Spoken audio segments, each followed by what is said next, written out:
Hello everyone! Today we're diving into a tale called I Became the Obsessive Villain's Babysitter. Don't forget to like and subscribe, it really helps the channel. Now, let's begin. Life can be unpredictable, but Maya's fate has gone completely off the rails, far beyond what any side character should ever have to endure. She's frozen in terror, her eyes locked on the man she just knocked unconscious. And this isn't just some random stranger. This is 𝑽𝒊𝒂𝒏𝒏, the story's ultimate villain, a cruel man destined to imprison the heroine and unleash monsters upon the Empire. At that moment, the villain's twins, Aisha and Delkin, appear. These equally notorious siblings have found her. Worse, they believe she's just murdered their brother, and they are not about to let her go. So, how did things spiral into this disaster? Let me explain. Our hero died 30 minutes ago, falling down some stairs, and then she woke up inside the body of a character named Maya.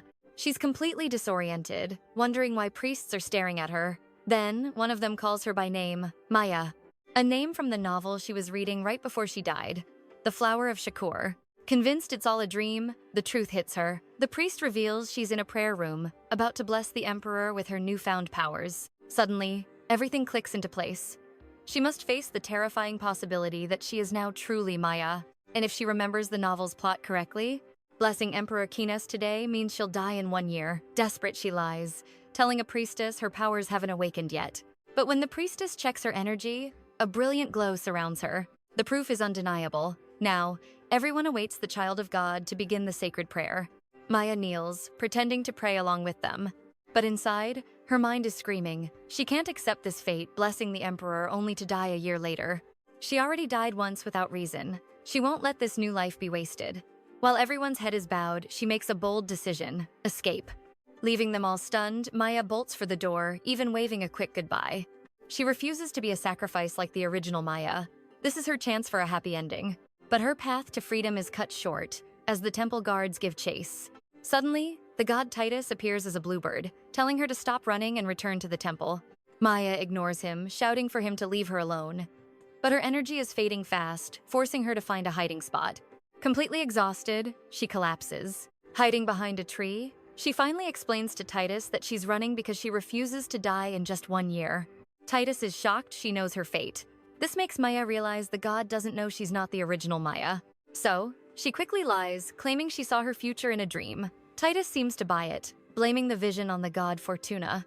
But then he corrects her. She won't actually die, she'll just fall into a deep sleep. She'll join him and wake up 100 years later, which is basically the same thing as dying, right? Titus tries a guilt trip, explaining the Emperor of Zaridia can't sleep. It's a side effect of using his divine power. The more power he uses, the worse his insomnia gets. That's why he so desperately needs her blessing. Knowing her fate, our girl is having none of it. She suggests Titus find someone else to help the poor emperor. She's clearly referring to the novel's original heroine. But Titus rejects this. Only Maya can solve the root problem. He even offers a compromise. The emperor will use less power, so she will too. Maya refuses flatly. She knows the emperor can't stop using his power, not with the villain, Raka, on the loose. He's destined to cause chaos, especially for the female lead. As Titus keeps nagging her, she decides to take action. She lunges for the bluebird, but he's too quick. Then, spotting a flash of movement in a bush, she grabs it, thinking she's finally caught Titus. But a strange voice makes her freeze. What she's holding isn't feathers. It's a fistful of hair. Titus reappears beside her, calmly stating the obvious. She has just grabbed someone by the head. Panicked, she instinctively shoves the head back into the bush. And that's how she knocked out the villain. She collapses, begging Titus for help, but her little divine helper has already vanished into thin air. Thankfully, Raka is still breathing. But now she has a new problem: his children, who are accusing the priestess of murder. Maya's pleas are lost as the children continue their frantic argument. At Delkina's command, Aisha moves to eliminate Maya. The girl unleashes dark magic without hesitation, but Maya makes a bold promise. She will save their brother. Thankfully, her words reach Delkina, who halts Aisha's deadly assault. He recalls their brother's lesson that adults can save lives, just as he did for their pet by using dark magic.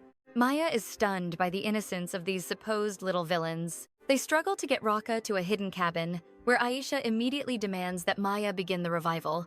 Needing to stall for time, Maya explains that they must now become her assistants. But first, she wonders about the cabin and learns it's for gathering the Shakur flower, famed for its calming effects. The emperor in the novel used it after wielding divine power. But why would the Ida family need it? Pushing the mystery aside, she turns to her tiny assistant, Delkin. He's tasked with fetching a water basin and towel, while Aisha eagerly waits for her own mission.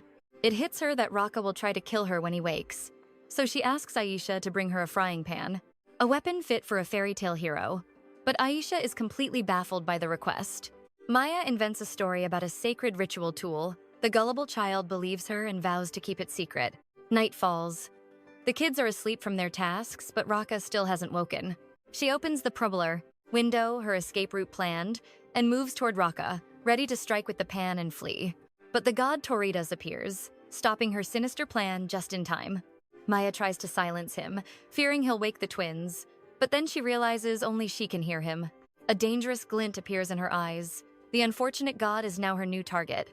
Titus warns she could actually kill Raqqa with her full strength, begging her to return to the temple. But Maya is defiant, declaring she will rewrite her own destiny. Seeing her swing the pan with deadly intent, Titus concedes, swearing a divine oath to protect her. Satisfied, Maya lowers her weapon.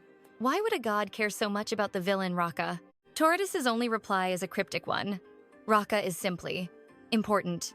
By morning, Titus watches the sleeping Maya, wondering where the timid girl he once knew has gone. He gave her hidden strength because she seemed so fragile, destined to return to him at 25.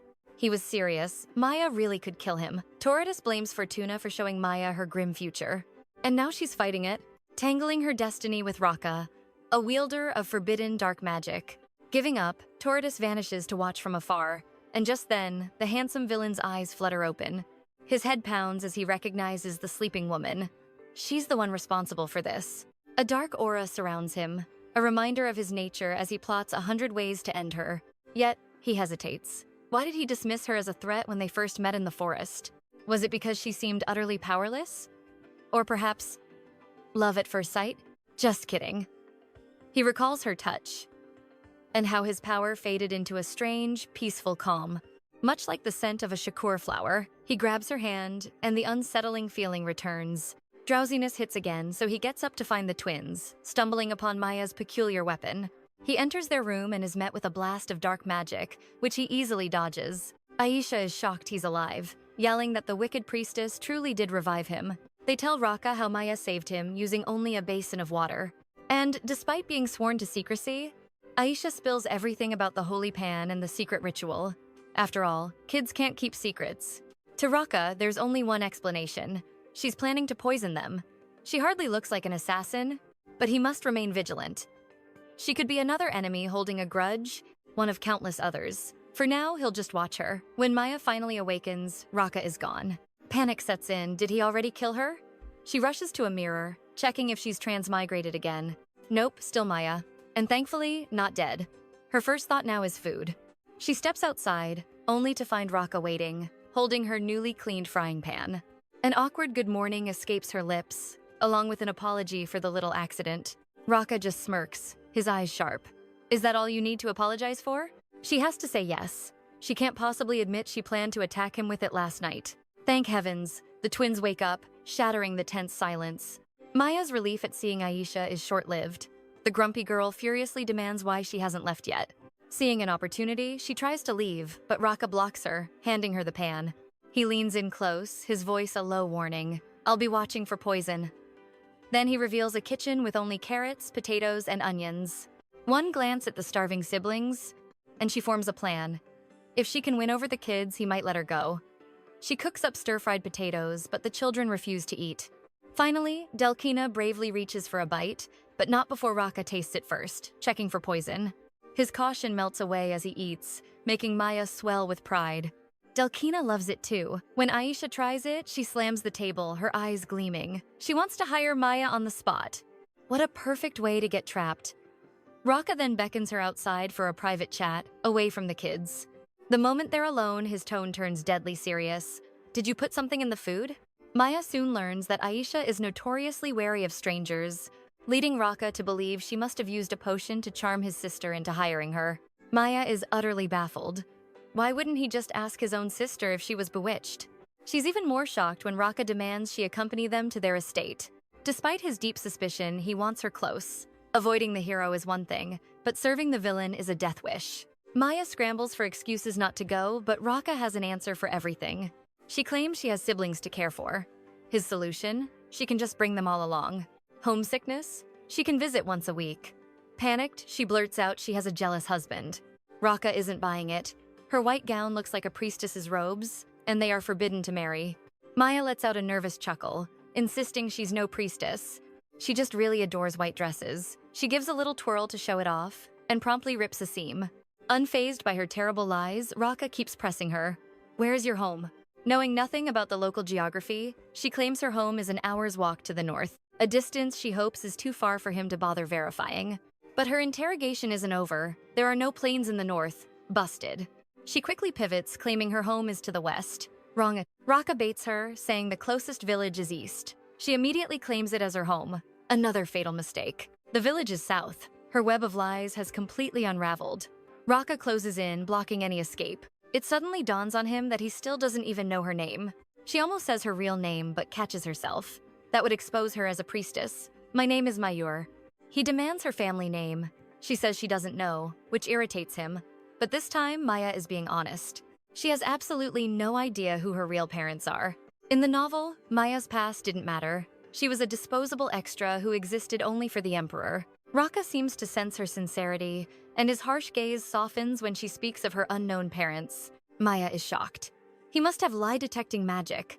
A cunning grin appears on her face as she plots to learn dark magic herself and open a detective agency. Sensing murder in her eyes, he goes on guard, his dark aura flaring. What else can be said? Money is truly the root of all evil. Fear flashes in Maya's eyes, but she cleverly changes the subject. He learns she knows his name and grows wary, until realizing the twins told her. He's impressed she handled the troublesome twins all by herself. Since their nanny just quit, he'll hire her and keep a close watch. She's suspicious, but no one handles the twins better. He makes an offer, but she firmly declines. He offers her pay, but our girl can't be bought. She refuses, until the salary hits 900 kirks a month. She freezes. That's enough money for her to flee the nation. He senses his trap is working and offers 1,000 kirks. She accepts. She resolves to work 6 months, then escape. She might even prevent the heroine from meeting Raka, saving the emperor. Back inside, Raka chuckles, pleased he swayed her with 1,000 kirks.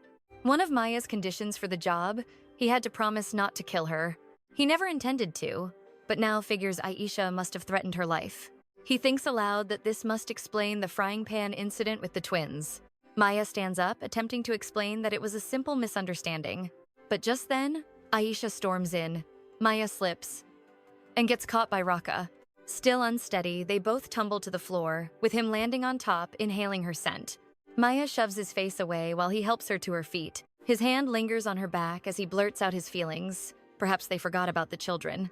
Maya glances to the side, seeing the twins blush at their compromising position. She pushes Raka away to explain, but the children's argument is far too loud. Delkina is overjoyed, already calling Maya their new sister-in-law. Aisha, however, is not pleased, and a fight begins. As Maya moves to stop them, Raka snuggles closer. She calls his name, and his affectionate gaze makes her cheeks burn. Staring at his face is mesmerizing, and he loves it when she uses his first name. He continues to nuzzle her while the children fight ferociously. She urges Raka to intervene, but he's too lost in the moment to care. Aisha sees her own hair in Delkina's hand and explodes with rage, but Del insists she pulled his hair first. A terrifying dark energy erupts from Aisha. She proves he can't compete with her dark magic. Maya's fear grows as Aisha gets serious, but when she tells Raka, he just smiles. Aisha launches her attack at Dina. It seems he's used to this, because he dodges the attack with ease. The blast flies toward Maya. Raka instantly cancels the magic, leaving scorch marks on the floor. Just a typical villain family squabble, I suppose. Ra's tone turns deadly serious, making Delkina apologize instantly. Aisha is silent. Raka explains she'll be punished for using dark magic, reminding her it's only for life or death moments. Aisha argues the fight began because Delkina said he would marry the priestess, confusing Raka. She doesn't stop screaming at him. She demands to know when they became a couple and if he truly intends to marry her. As Maya processes this, she realizes that according to every novel she's read, she is now the villain's target. Maya rushes forward, trying to explain the entire situation. But Raka cuts her off, saying she doesn't need to. He knows she cast a spell on him, making him act this way. It sounded so much like a confession that the kids were convinced they were truly dating. Now alone, Raka demands to know what she did to him, but she genuinely has no idea. With Raka's affection feeling so unnatural, Maya wondered, did she actually possess the power to tame villains? Raka held back his questions, planning to uncover her true identity once they returned to the manor. A cold fear gripped Maya. If he found out she was a priest, he would send her back to that temple. He stepped closer, his gaze intense, hoping she would finally reveal her secret before they left. The unspoken threat was clear. Once he began investigating, her identity would be exposed. That didn't faze Maya, until Raka warned that if she were deemed untrustworthy, she would face everyone's wrath and possibly death. But he had no plans to kill her. She was too perfect for the twins.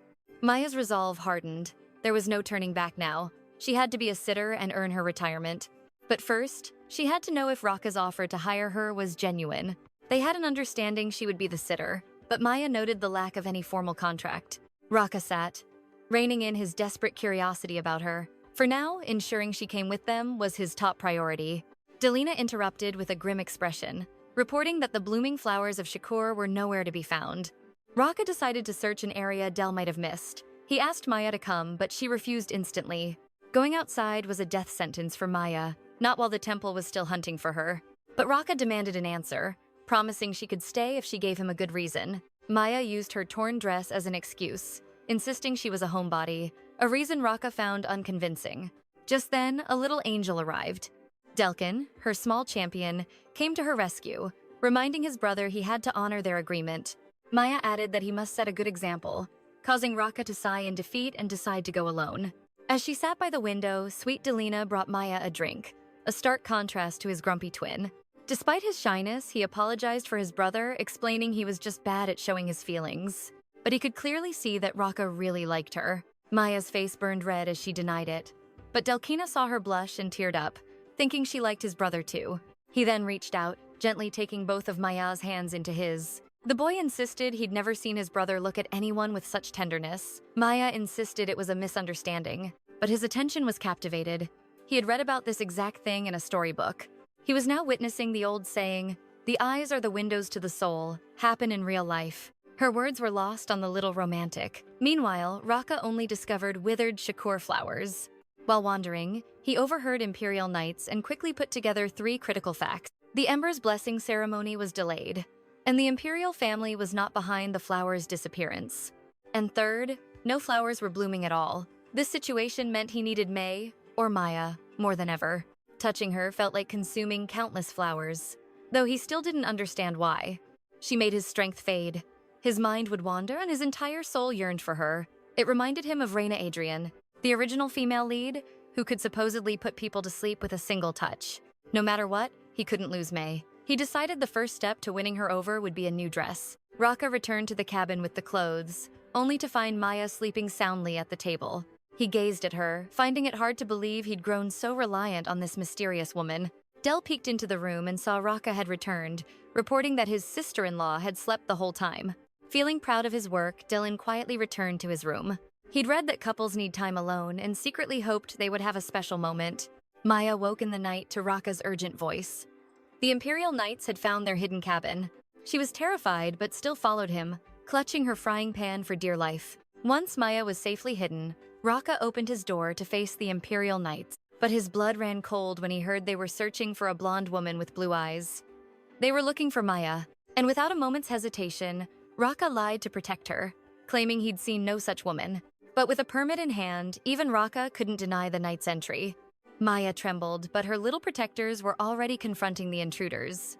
She tried to hide, but a scream shattered the silence. It was Del, her small defender. Without a thought, Maya burst out, striking a knight with her frying pan. The twins cheered for her bravery, but Raka urged them to escape before the knights recovered. In the carriage, the twins were still amazed by her pan attack, while Raka grew suspicious of the Imperial Knight's interest in her. Maya feigned ignorance, calling it a coincidence, and the kids fiercely defended her from their brother's questions. Aisha then suddenly declared that Maya was forbidden from marrying Raka. She claimed Maya as her own, promising better treatment, but Maya insisted she was nobody's property. Aisha simply ignored her, asserting with a chilling tone that Maya belonged to her.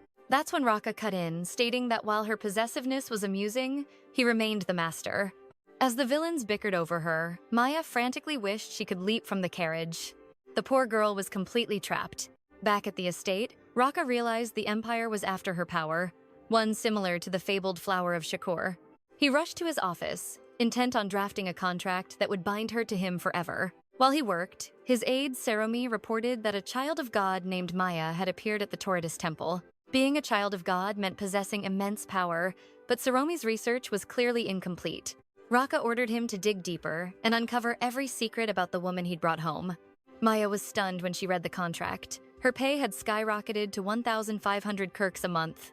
Her reaction pleased Raka, but he insisted she read the entire document. And as she did, her face fell. The contract demanded they sleep together every single night. As Maya read the clause aloud, Raka realized he had made a critical omission, but her expression hardened. She reminded him she was a nanny, and this crossed a serious line.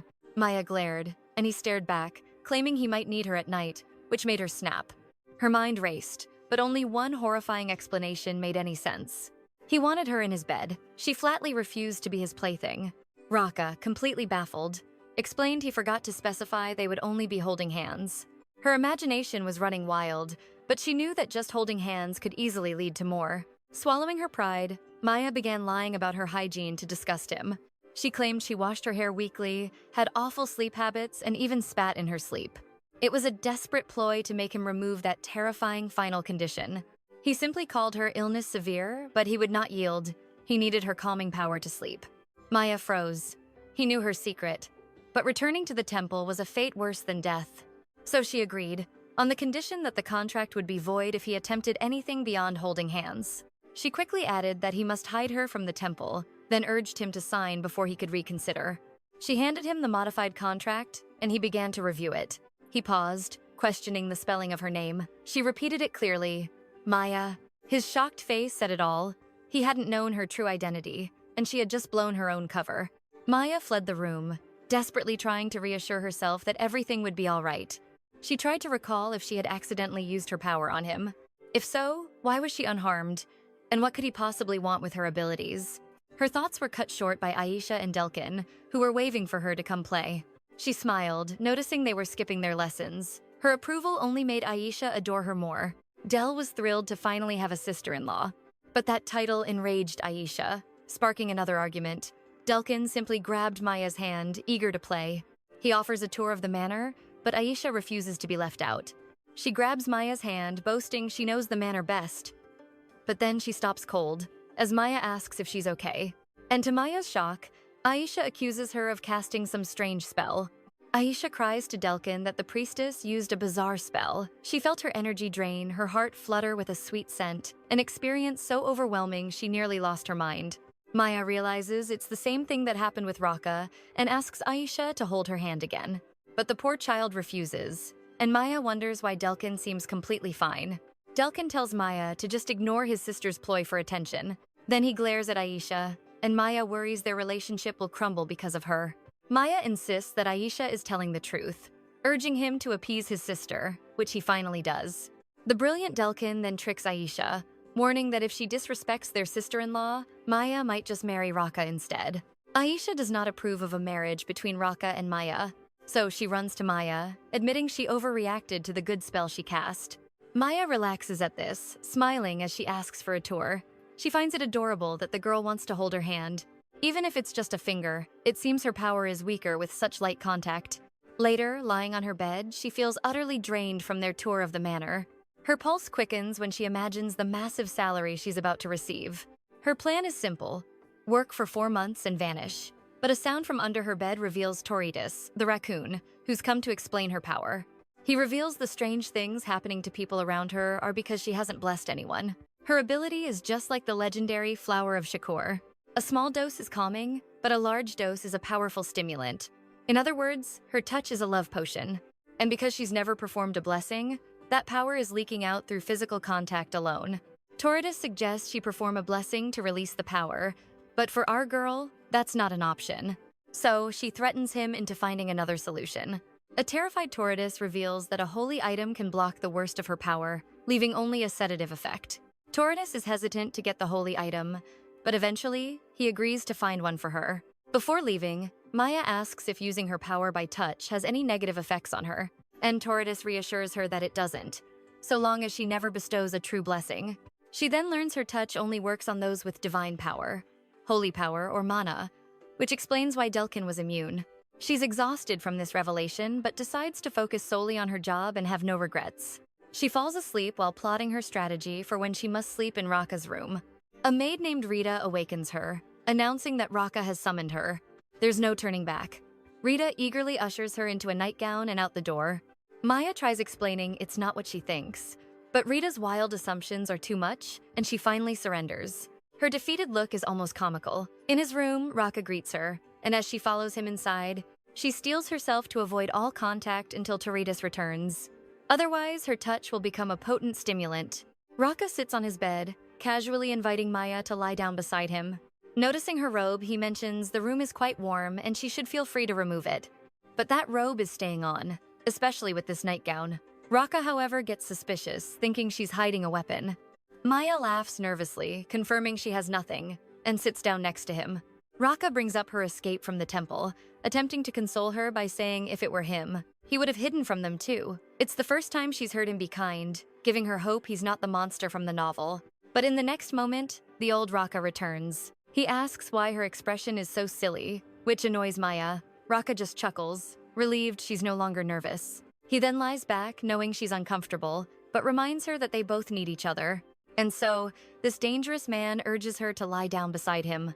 Maya desperately stalls, asking for 2 more days. She needs time for the holy item to arrive, using her unpaid wages as an excuse. This technicality doesn't violate their contract, which only fuels Raka's irritation. As she turns to leave, he blocks her path. He locks eyes with her, his voice tight with worry. If she can help him, why wait even 2 days? Seeing him up close, she finally notices the deep exhaustion etched on his face. How long has it been since he's truly slept? His voice suddenly cracks with desperation. It startles Maya, and she quickly agrees to come if he needs her, calming him instantly. He still can't understand her hesitation. All he needs is to hold her hand. But the moment their skin touches, Raka's face flushes as he breathes her name. She shoves him back instinctively, and just like that, the cold Duke returns. He's stunned. How could a simple touch completely blank out his mind? Maya realizes her power's intensity depends on physical contact. He only wanted to hold her hand, but even that was too much. Raka lets her go. Once alone, shame washes over him. What he felt for her was pure desire. A soft knock interrupts his thoughts. It's a sleep-deprived Aisha, looking frail. Dark magic consumes the user's body to amplify their power, leaving them riddled with fear and anxiety. Raka fought to shield the twins from that corrupting influence. But the former Duke and Duchess had insisted on their own abusive form of education. They were taught that weakness was a sin, that only through suffering could they become strong. He managed to banish them by using a forbidden spell once he came of age. Still, he regrets the twins ever had to endure such cruelty. He's a truly caring brother. Raka pleads with Aisha to stop using her dark magic, but the little girl is incredibly stubborn. He can't help but laugh warmly as she declares, Serum said she got her stubbornness from him. They're so sweet when not at odds. He tucks his little sister into his own bed, and she immediately begins to relax, feeling sleepy. His room carries a comforting scent. She can't place it, but it feels familiar and safe. But moments later, a grumpy Aisha reappears. She can't believe he slept with Maya. What a strange love triangle. The next morning is peaceful for Maya, until Rita bursts in, announcing Aisha has vanished. Well, it's not as dramatic as it sounds. She's just skipping etiquette class again. Maya agrees to help, then spots Delkin on the balcony, burying a small animal. Things in this mansion are getting stranger by the day. She decides not to mention it to Rita, just as Aisha storms into her room demanding answers. Did she really sleep with Raka? Seeing Rita's blush, Aisha is convinced. She bursts into tears, feeling betrayed and demanding to sleep with Maya instead. Overwhelmed, Maya makes a reckless promise to sleep with Aisha from now on. Serum arrives, threatening to tell Raka if Aisha misses her class. The threat works, and Aisha leaves, slamming the door. With that crisis averted, Serum finally gets a moment. He introduces himself, clarifying that her primary duty is keeping the children out of trouble. He leads her on a tour, arriving at the children's room just as Countess Tess is leaving. Serum introduces Maya, but the Countess scoffs, ignoring her and muttering about a lowly slave. Overhearing her, Serum corrects the Countess, stating Maya is no slave. This only piques the Countess's curiosity about her true identity. Of course, 𝒊𝒅𝒏 has no answers. Only 𝒂𝒏 knows the truth about her past. With neither of them talking, the Countess smirks, openly criticizing Maya. She assumes Maya is from the slave market, forcing our girl to intervene before things get worse. Maya offers a polite smile, suggesting they speak again another time and asking the Countess to leave. But the Countess sneers, warning Maya there might not be a next time, then dismissing it as a joke. If it was a joke, Maya will play along. She lets out a cold, sarcastic laugh. The Countess trembles with rage, her hand raised to strike, just as the twins rush to Maya's defense. Thinking fast, the Countess turns her slap into a pat on the shoulder, trying to pretend they are friends. But her act backfires. The twins mistake the gesture for a real hit, their cries echoing just as 𝒂𝒏 arrives. The Countess forces a smile, claiming it's a misunderstanding. She insists the twins are just lying to get out of trouble. Model. The twins' bold defense was getting Mia into serious trouble, so she stepped forward, exposing the Countess's vile attack and branding. To everyone's shock, 𝒊𝒅𝒏 confirmed her story. That was the final straw. The villainous siblings began to debate the Countess's fate. 𝒂𝒐 coldly suggested turning her to dust. For this family, that wasn't a joke. Maya quickly grabbed 𝒂𝒏's shoulder, pleading with him to spare the woman. He seemed lost in a daze, listening to her plea. She couldn't watch someone just vanish into powder. So 𝒂𝒏 offered a choice: melt her or blast her. It was a terrifying misunderstanding. Maya desperately begged him not to kill anyone at all, then blushed as 𝒂𝒏 confessed he was protecting her, someone close to him. Looks like someone's falling hard. She pleaded again, saying it was for his own sake. And with the softest smile, 𝒂𝒏 finally agreed to let her live. Maya released his arm, and just like that, the fearsome villain returned. Meanwhile, 𝒂𝒏's little rival was unusually quiet. Del was silencing her. Poor 𝒂𝒐. Good work, Del. Later, Maya joins the siblings for a meal. Delkin sees that 𝒂𝒐 is only eating meat again. He offers her potatoes, but she furiously spits them out. Maya gently corrects her, explaining proper etiquette. 𝒂𝒐's response? She slammed the table in rage. She accused Maya of hating her and refusing to sleep with her. 𝒂𝒏 froze. The entire mood shifted. The moment he heard Maya agreed to sleep with 𝒂𝒐, 𝒂𝒏's expression turned ice cold. 𝒂𝒐 boasted that they were sleeping together tonight, which sounded all wrong to 𝒂𝒏. Maya tried to signal him with a wink, pleading for him to discuss it later.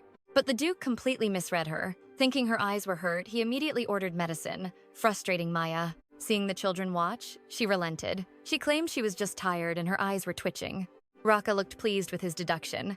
But his little rival wanted to show off too, properly using a napkin this time. Maya sweetly praised her for learning so fast, making 𝒂𝒐 beam with pride. But that happiness was short-lived. Her older brother stepped in, forbidding 𝒂𝒐 from sleeping with Maya. 𝒂𝒐 threw a tantrum, yelling it was unfair for 𝒂𝒏 to sleep with Maya, embarrassing them both. Still, 𝒂𝒏 flatly called her unreasonable, breaking the little girl's heart and sending her into tears. After dinner, Maya chased after 𝒂𝒏, begging him to talk to 𝒂𝒐. He refused, saying it would spoil her. Maya was shocked he could be so cold to his own sister. Then she learned the truth. The Ida family's dark magic came with a price. He heard the voices of the dead every time he closed his eyes. Now it all made sense. Why he needed the legendary flower, and why he couldn't let 𝒂𝒐 follow his path. Feeling terrible for him, she offered to help him sleep. And just like that, the cold-hearted Duke started to blush. He spun around and rushed to his room, with Maya trailing behind, unaware his face was still bright red. Notice, there's no contact yet. Is our stoic Duke already falling for her? Maya takes in his room, realizing the curtains are always drawn because he despises the light. She learns he can only use the precious flower every 2 or 3 days because it's so rare. This led her to a startling conclusion. His villainy in the novel was just severe sleep deprivation. He invited her onto the bed, but she quickly refused, insisting the chair was perfectly fine. If so, he'd just summon her later. He can't fall asleep with someone watching him. She reconsiders. It would be better to deal with this now than be called in the middle of the night. Feeling anxious, she opened the curtains to let in some fresh air. While her back was turned, 𝒂𝒏 began to change. She blushed fiercely, trying to deny she saw anything. But 𝒂𝒏 caught her peeking. Panicked, she claimed she only saw a buff butterfly? Yes, the most muscular butterfly she had ever witnessed. She escaped to the balcony to clear her head, closing her eyes to enjoy the breeze. But she wasn't alone. 𝒂𝒏 was watching her. He murmured how amazing it was to see her relax, admitting he couldn't remember the last time he ever felt calm himself. In that moment, she sees it. A hint of vulnerability in 𝒂𝒏, just like when Aisha calmed with a simple touch. She wonders if it would work on him too. She gently offers her finger, showing him how to hold it. But he grumbles that her hand is far too small for his, making it almost impossible to hold just her pinky. She guides him to lie down, barely touching his finger with her own. The second he closes his eyes, a wave of pure peace washes over him. He had lost all hope of ever feeling relaxed again. He thanks her for this warmth, like lying in the sun. This is the first time Maya sees such raw emotion from Raka. She vows to help him find this peace again, but his confused gaze makes her blush deeply. Flustered, she changes the topic and moves to close the window. All the while, she reminds herself to keep her distance from these characters. Even if her touch tames him like a lamb, he is still the villain. His stunning looks are merely a second male lead trope. She hardens her heart, vowing not to be fooled. She will never fall for him. Maya lies beside him, their fingers touching once more. Soon, exhaustion claims her, and her eyes drift shut. When she awakens, she finds Raka looming over her, a faint smile on his lips as he asks if she's awake. Panicked that she moved in her sleep, Maya begs him to move, but he's lost in a daze and refuses to release her. Maya knows he will deeply regret this when his senses return, but for now, he continues whispering his desires for her. She tries to stop him with a touch, but he swiftly captures her wrist. Thankfully, some part of him listens, and he obeys her plea to let go of her hand. But getting off her is not an option. Maya is on the verge of tears. He offers her a pillow, thinking she's uncomfortable. As he turns to grab it, she seizes her chance, using it as a weapon. The impact snaps him out of his trance, and she quickly apologizes. But he orders her to do it again if he ever loses control, as it's the only way to bring him back. Suddenly dizzy, Raka falls back onto the bed. He needs more sleep, and commands her to lie beside him to help him rest. Maya protests that they already slept for 6 hours, but it's not enough for him. He insists she honor their contract. With his promise that nothing will happen, she has no choice. The next day, Maya wakes up unharmed. Raka is with 𝒊𝒅𝒔 when he suddenly whispers Maya's name. 𝒊𝒅𝒔, of course, was already ordered to investigate the new nanny, so he knows exactly who Raka is speaking of. He presents his report. Maya is from Libertton, taken by the temple due to a prophecy about a blue-eyed child known as the Daughter of God. Libertton is a lawless slum on the very edge of the 𝑧iꞌ Empire, a place where crime runs rampant. 𝒊𝒅𝒔 also found another prophecy. He gives Raka a note. Maya will bring stability to the land once her power awakens. It all clicks for Raka. The temple hid her to conceal the emperor's instability. Admitting he needed the Daughter of God would be a fatal weakness. 𝒊𝒅𝒔 continues, saying he found no clues as to why she escaped. He suggests questioning her directly, seeing as they've grown friendly. Raka immediately stands, ordering 𝒊𝒅𝒔 to stay away from Maya. He will handle it himself. Is that a hint of jealousy? Suddenly, Ďelkyn appears, happily greeting his sister-in-law. As they walk, Maya learns Aisha skipped her history lesson and even refused to eat dinner. She asks if Aisha and Raka often fight. Ďelkyn's answer is a blow. Not before you came here. A wave of guilt hits Maya. She vows to make Aisha happy again, so she asks Ďelkyn what Aisha likes besides meat. The boy teases her, saying that information will cost her one wish. Ďelkyn beams as Maya agrees, promising to claim his wish later. She's shocked to hear that Aisha, the little troublemaker, absolutely adores flowers. She asks Stelina for a spot to arrange a bouquet. They arrive at a breathtaking garden Raka made for Aisha's birthday. However, since Aisha is grounded, the garden is currently forbidden territory for her. Ďelkyn assures her, Aisha loves every flower. She assembles a beautiful bouquet and calls out to him. Panic strikes when she realizes he's gone. She cries his name, but no one answers. A wave of guilt washes over her. But then, he suddenly appears beside her. She instantly hugs him, confessing how scared she was. He apologizes sweetly, explaining his surprise.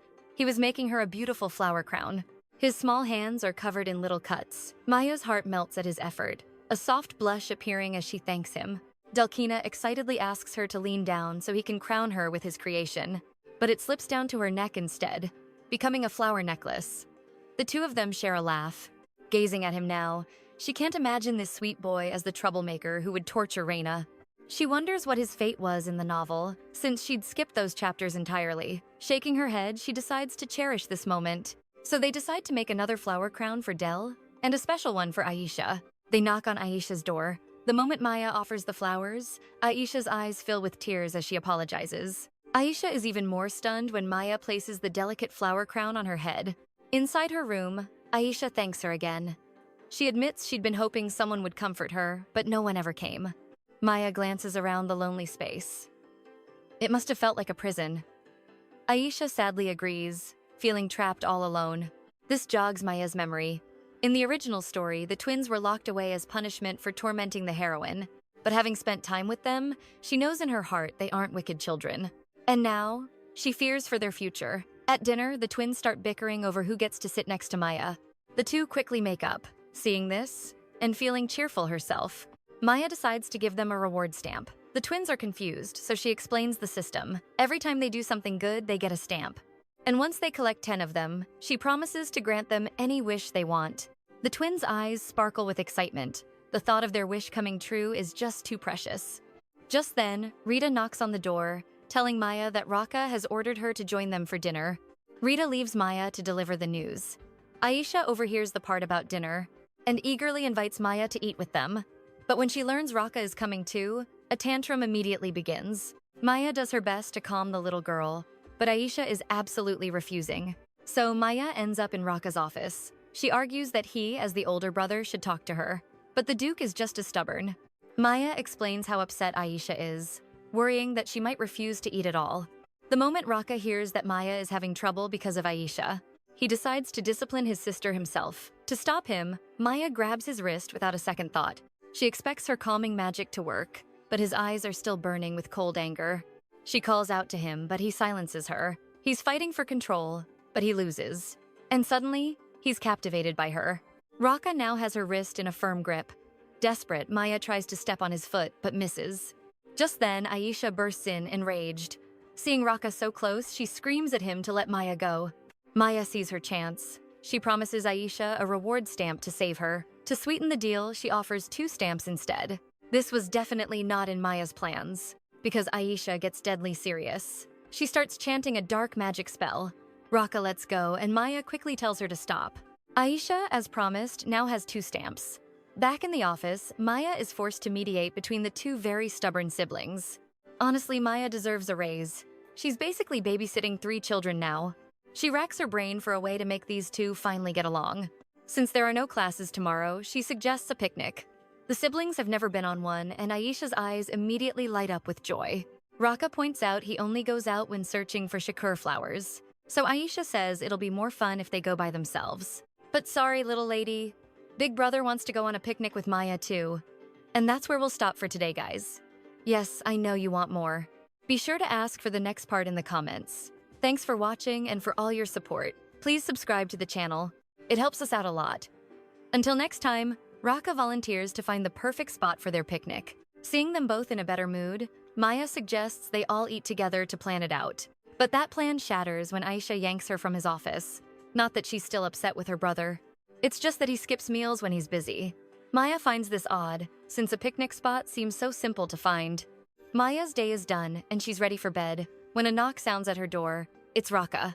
The moment he enters, her calming scent surrounds him. He sinks into a chair, ready to reveal his findings. This man is dead serious about the picnic, having researched by reading stacks of fairy tale books. He learned that most people simply use their front yards as picnic sites, and he proudly explains that the place doesn't matter.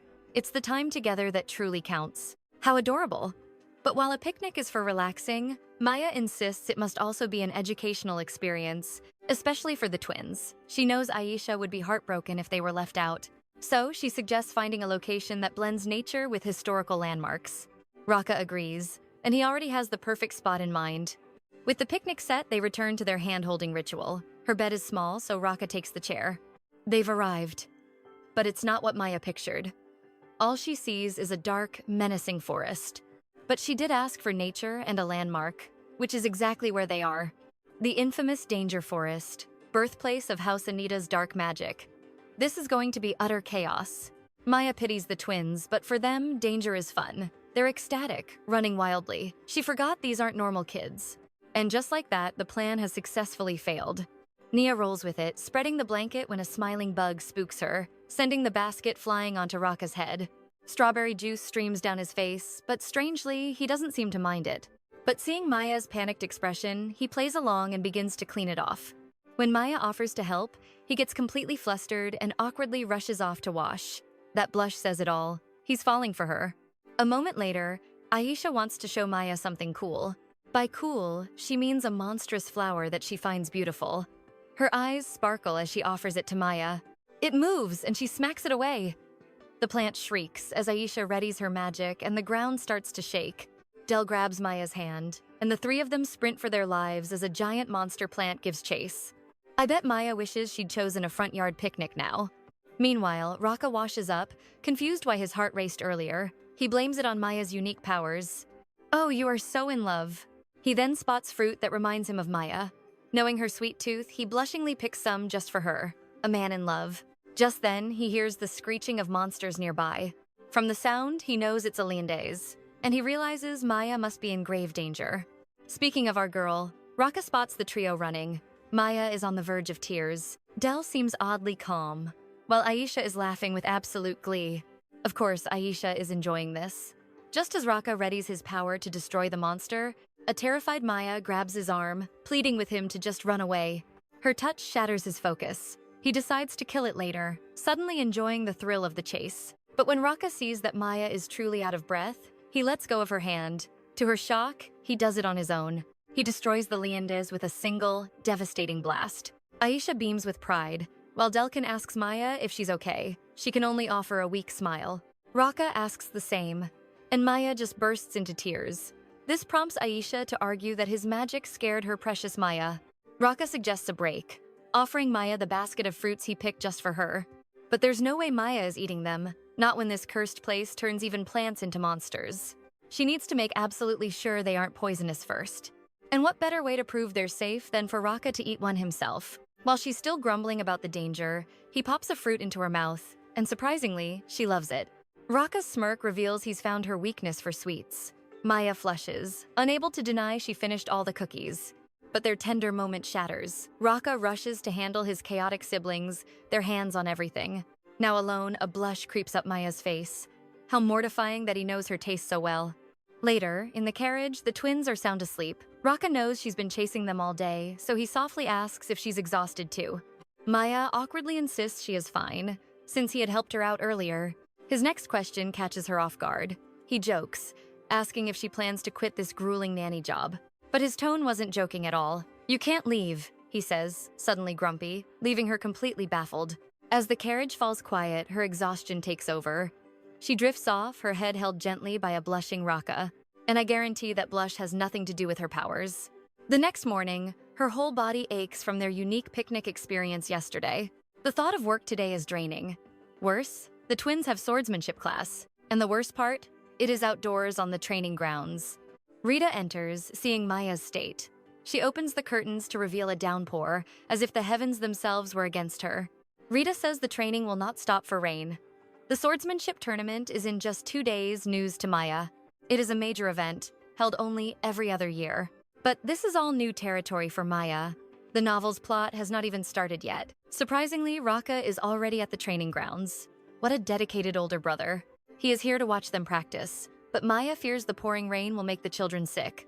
It seems the Anita siblings are immune to the cold, though. They happily run off into the rain. Raka, however, seems more worried about Maya. He touches her forehead, checking for a fever. Rita told him she was unwell, making her heart pound. She blames it on yesterday's chaos. The twins announce Pet Rache's arrival. Maya immediately pictures an adorable little puppy. So she bursts out laughing when Pet Rache turns out to be a giant instructor with a mustache. I feel you, girl. Same. Meanwhile, at the Imperial Palace, Emperor Kes is troubled. The Shakur flowers are dwindling, and the god's daughter is nowhere to be found. With his red eyes and blonde hair, this man screams trouble. The Emperor has heard rumors of a woman who can make people sleep. It piques his interest that Duke Anita is involved, since Raka is not known for meddling with just anyone. He orders his aide to investigate further. He reviews the competition roster. The twins' names are there, along with Craymonis, a crowd favorite known for his battlefield madness. After that incident in the cabin, the Emperor plots to teach the twins a lesson. He rigs the first match, our dear Delkin versus Cray. He knows Del cannot use dark magic, ensuring he cannot make a name for himself. This man is twisted. Is this all because Maya never gave him her blessing? Back on the field, Aisha and Delkin begin their duel. The two cuties are giving their all, hoping to impress Maya. Del cleverly trips Aisha to secure his win, which sparks their usual endless bickering. But they freeze when Raka announces the news. Maya will not be attending the tournament. It is to protect her identity, of course. The Emperor will be there, a fact that deeply upsets Aisha. Feeling guilty, Maya decides to make them a special juice for tomorrow's practice to cheer them up. Maya is growing so fond of these children. She is in the kitchen, and her carrot apple juice is a huge hit with the staff, making her beam. Just then, Raka walks in.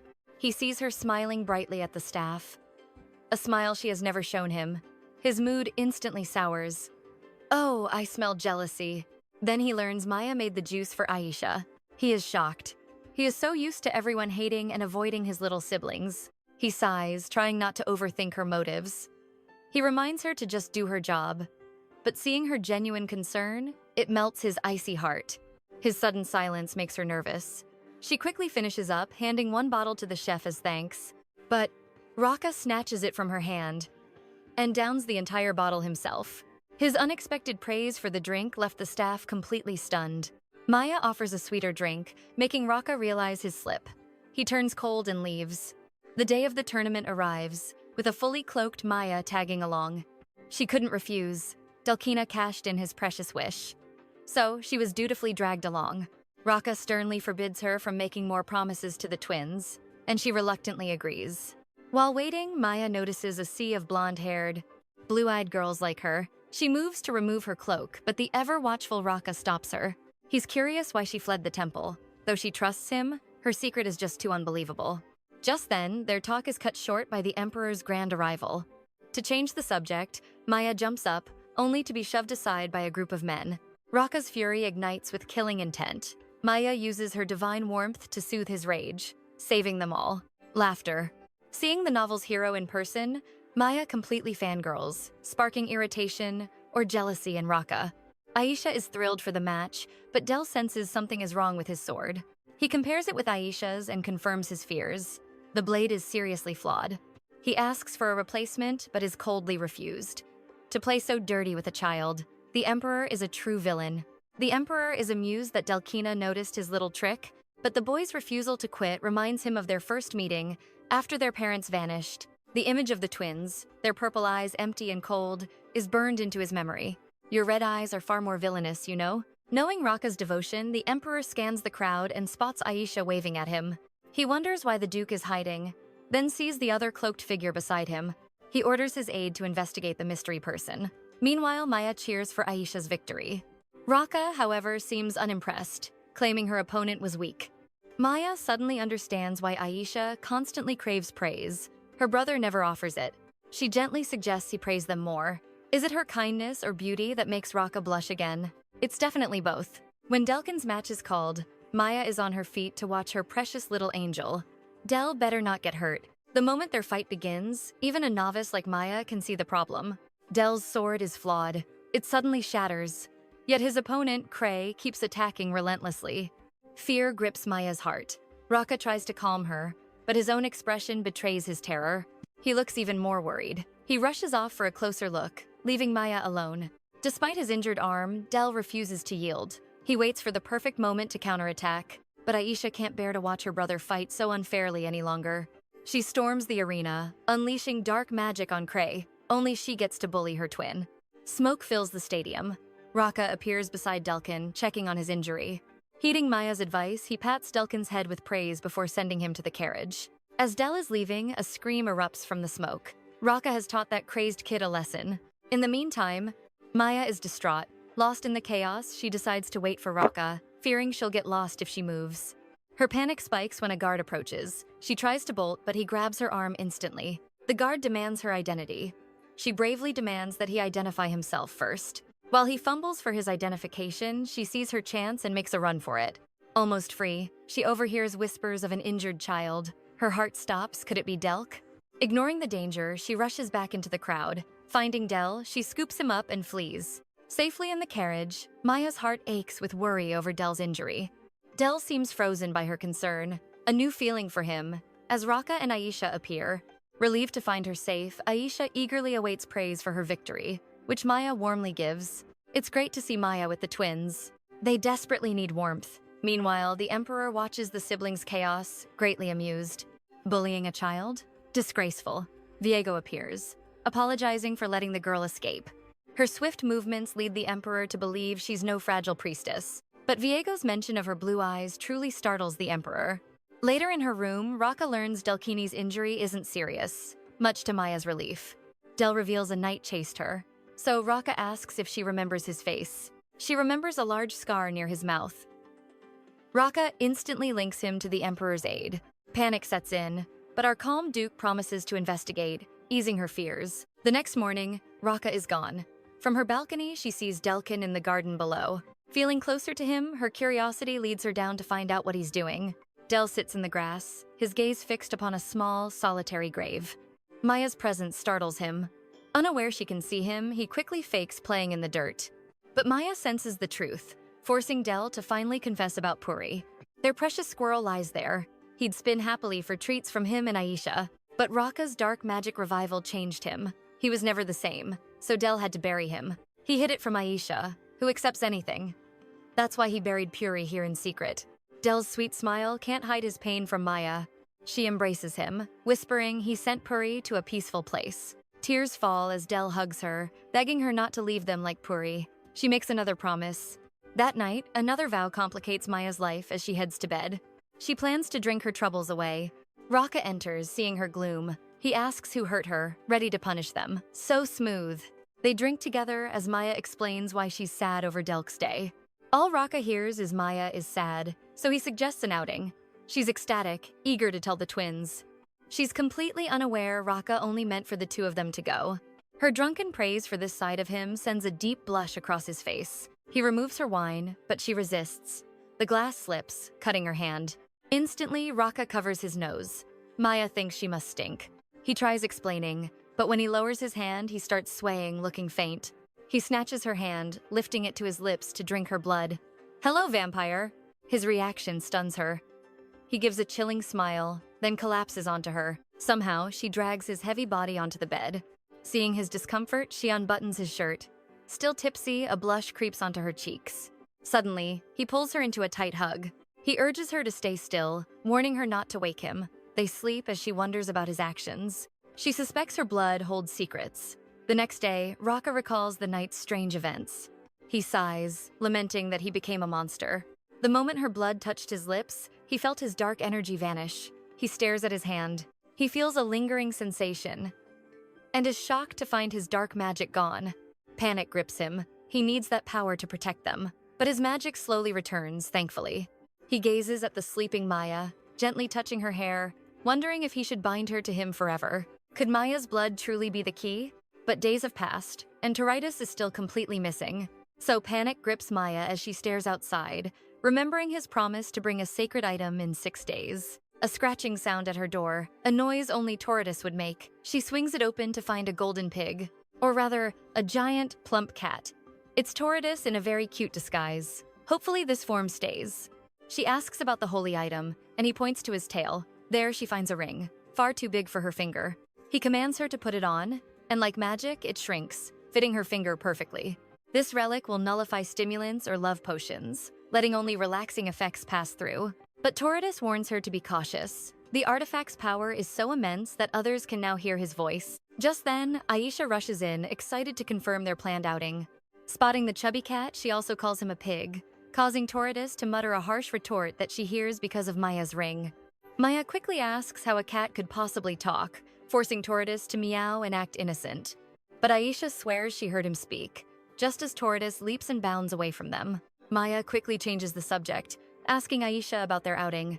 Aisha excitedly says Raqqa permitted an outing with her and Delkin on a day with no class. Maya weeps inside, wondering if she'll ever get a break. The following day, Raqqa can't focus on his work. He keeps glancing out the window, puzzled why Maya and the twins haven't appeared. Once he spots them, he tells his aide he's taking a break. In truth, he plans to secretly follow them. Just ask to join them already. Maya's eyes went wide at the sight of the Biastor commercial district, the largest in the empire. Aisha wants a tart from a pricey restaurant, but Maya fears she can't possibly afford it. As she checks her purse, Delkin senses her distress and says she lacks the money, which annoys Aisha. Maya scrambles for another option and spots cotton candy. She tries to suggest it to Aisha as an alternative. Aisha refuses, but the kind Delkin says he'll like anything from her, making Aisha agree as well. Such cuties. They get the cotton candy, but Aisha can't decide on a color. Then she picks up a familiar scent. She's certain it belongs to her brother, Raka. Maya, busy with the purchase, dismisses Aisha's claim that she smells Raka nearby. But Aisha was right. Raka is watching them happily, noting Maya seems more thrilled than the twins. He decides to give her a larger budget. He smiles to himself, thinking of an outing for just the two of them, but then sees a strange man following Maya. And Raka, perhaps unconsciously, calls Maya his woman. It seems his true feelings just slipped out. He's fallen hard. The twins are having the time of their lives, and Aisha is ecstatic with her new discovery: cotton candy. Sweet Delkin offers Maya a taste, and Aisha immediately insists she try hers first. To prevent a fight, Maya eats from both at once. Not long ago, she was utterly terrified of the twins. But now, she can't believe how they've captured her heart and how comfortable she is with them. She feels like she's becoming a true nanny. I love the twins now too. At that moment, 𝒊𝒏 approaches Raka. Surprised, the Duke is following them himself, since he already ordered 𝒊𝒏 to secretly guard them. He informs the Duke the man is a pickpocket, asking if he should handle him discreetly. But Raka stops him, his eyes fixed on a red-haired woman lurking behind the pickpocket. Raka recognizes her as Lady 𝒊𝒏, Adrian's daughter, who possesses a sleep ability. Raka is confused why 𝒊𝒏 is here. He thought the Emperor would use her to replace Maya, the daughter of God. But seeing her lurking, Raka suspects the Emperor plans to use Lady 𝒊𝒏 to capture Maya instead. While Maya and the twins are walking, the thief purposely bumps into her and then just stalks away. This makes her furious. She silently wishes he would trip over a rock and fall on his face. To her astonishment, he actually does. She wonders if she has a cursing ability. Honey, that was all Raka. As she turns to leave, she hears Raka's voice. She spins around but sees no one there. As the thief staggers up, Lady 𝒊𝒏 intercepts him, yanking his hair back and revealing she's hunted him for days. 𝒊𝒏 was one of his victims, but the man dares to claim his innocence. Her fury ignites. With a single strike, she knocks him out. Clearly, the novel's heroine is no damsel. A crowd gathers, thanking her for her bravery, but she just smiles, saying she only did what was right. Maya is struck by her beauty, but then she hears her name is Reina, and a chill runs down her spine. Terror hits her. This woman is the image of the novel's protagonist. The story hasn't started, so Maya prays it's just a coincidence, just a name. Her worry deepens when the twins excitedly ask 𝒊𝒏 about her takedown move. She must keep them apart. Their lives will be ruined if they get involved with the main character. Deep in thought, Maya misses Reina approaching, who then calls her the twins' mother. As they start to leave, Reina tries to return Maya's purse, but Raka slaps her hand away, sending the purse and coins scattering across the ground. 𝒊𝒏 is enraged by his hostility, but he glares back, suspecting she's trying to drug Maya to abduct her.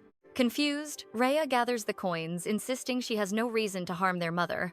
She mistakenly assumes he's Maya's husband, explaining she only wanted to return the purse. Maya quickly thanks Reina, grabbing Raka and ushering the twins away from the scene. But he's frozen, blissfully lost in the word husband. He's completely smitten. But Reina realizes something, asking how he knew of her sleep ability. The love-struck boy is still in his own world. 𝒊𝒏 shouts at him but gets absolutely no response. So Maya steps in, claiming her husband fears shouting, and makes a hasty retreat. Thankfully, Reina doesn't question them further, and they finally get away. Maya apologizes for calling him her husband, but Raka shocks her by admitting he didn't hate it. Stunned, she wants him to repeat himself, but they're suddenly interrupted by Issa. She's now complaining that she's hungry. The twins are getting cranky, but observant Del remembers that Maya has no money. His innocent question about her being poor stabs at her heart. Big brother Raka leads them to a fine restaurant, making Maya feel embarrassed among the nobles. She feels all eyes on them, painfully aware of their simple commoner clothes. Delkina notices her discomfort and suggests they could go somewhere else, but she insists it's all right, trusting that Raka has everything under control. As she pulls the door open for them, she bumps right into someone. She quickly apologizes, startled that the man in the white cloak seems to recognize her. But with his face hidden, she dismisses it, unaware she just met the Emperor she fears. The Emperor was there investigating rumors of 𝒊𝒏𝒏's sleep ability, a power that should belong to the priestess, Maya. And so, to learn the truth, he sent a note to Reina, requesting a private meeting. After waiting nearly an hour, the Emperor figured his message never reached her. But then, his chance encounter with Maya and her unique energy confirms his suspicion. She is the one.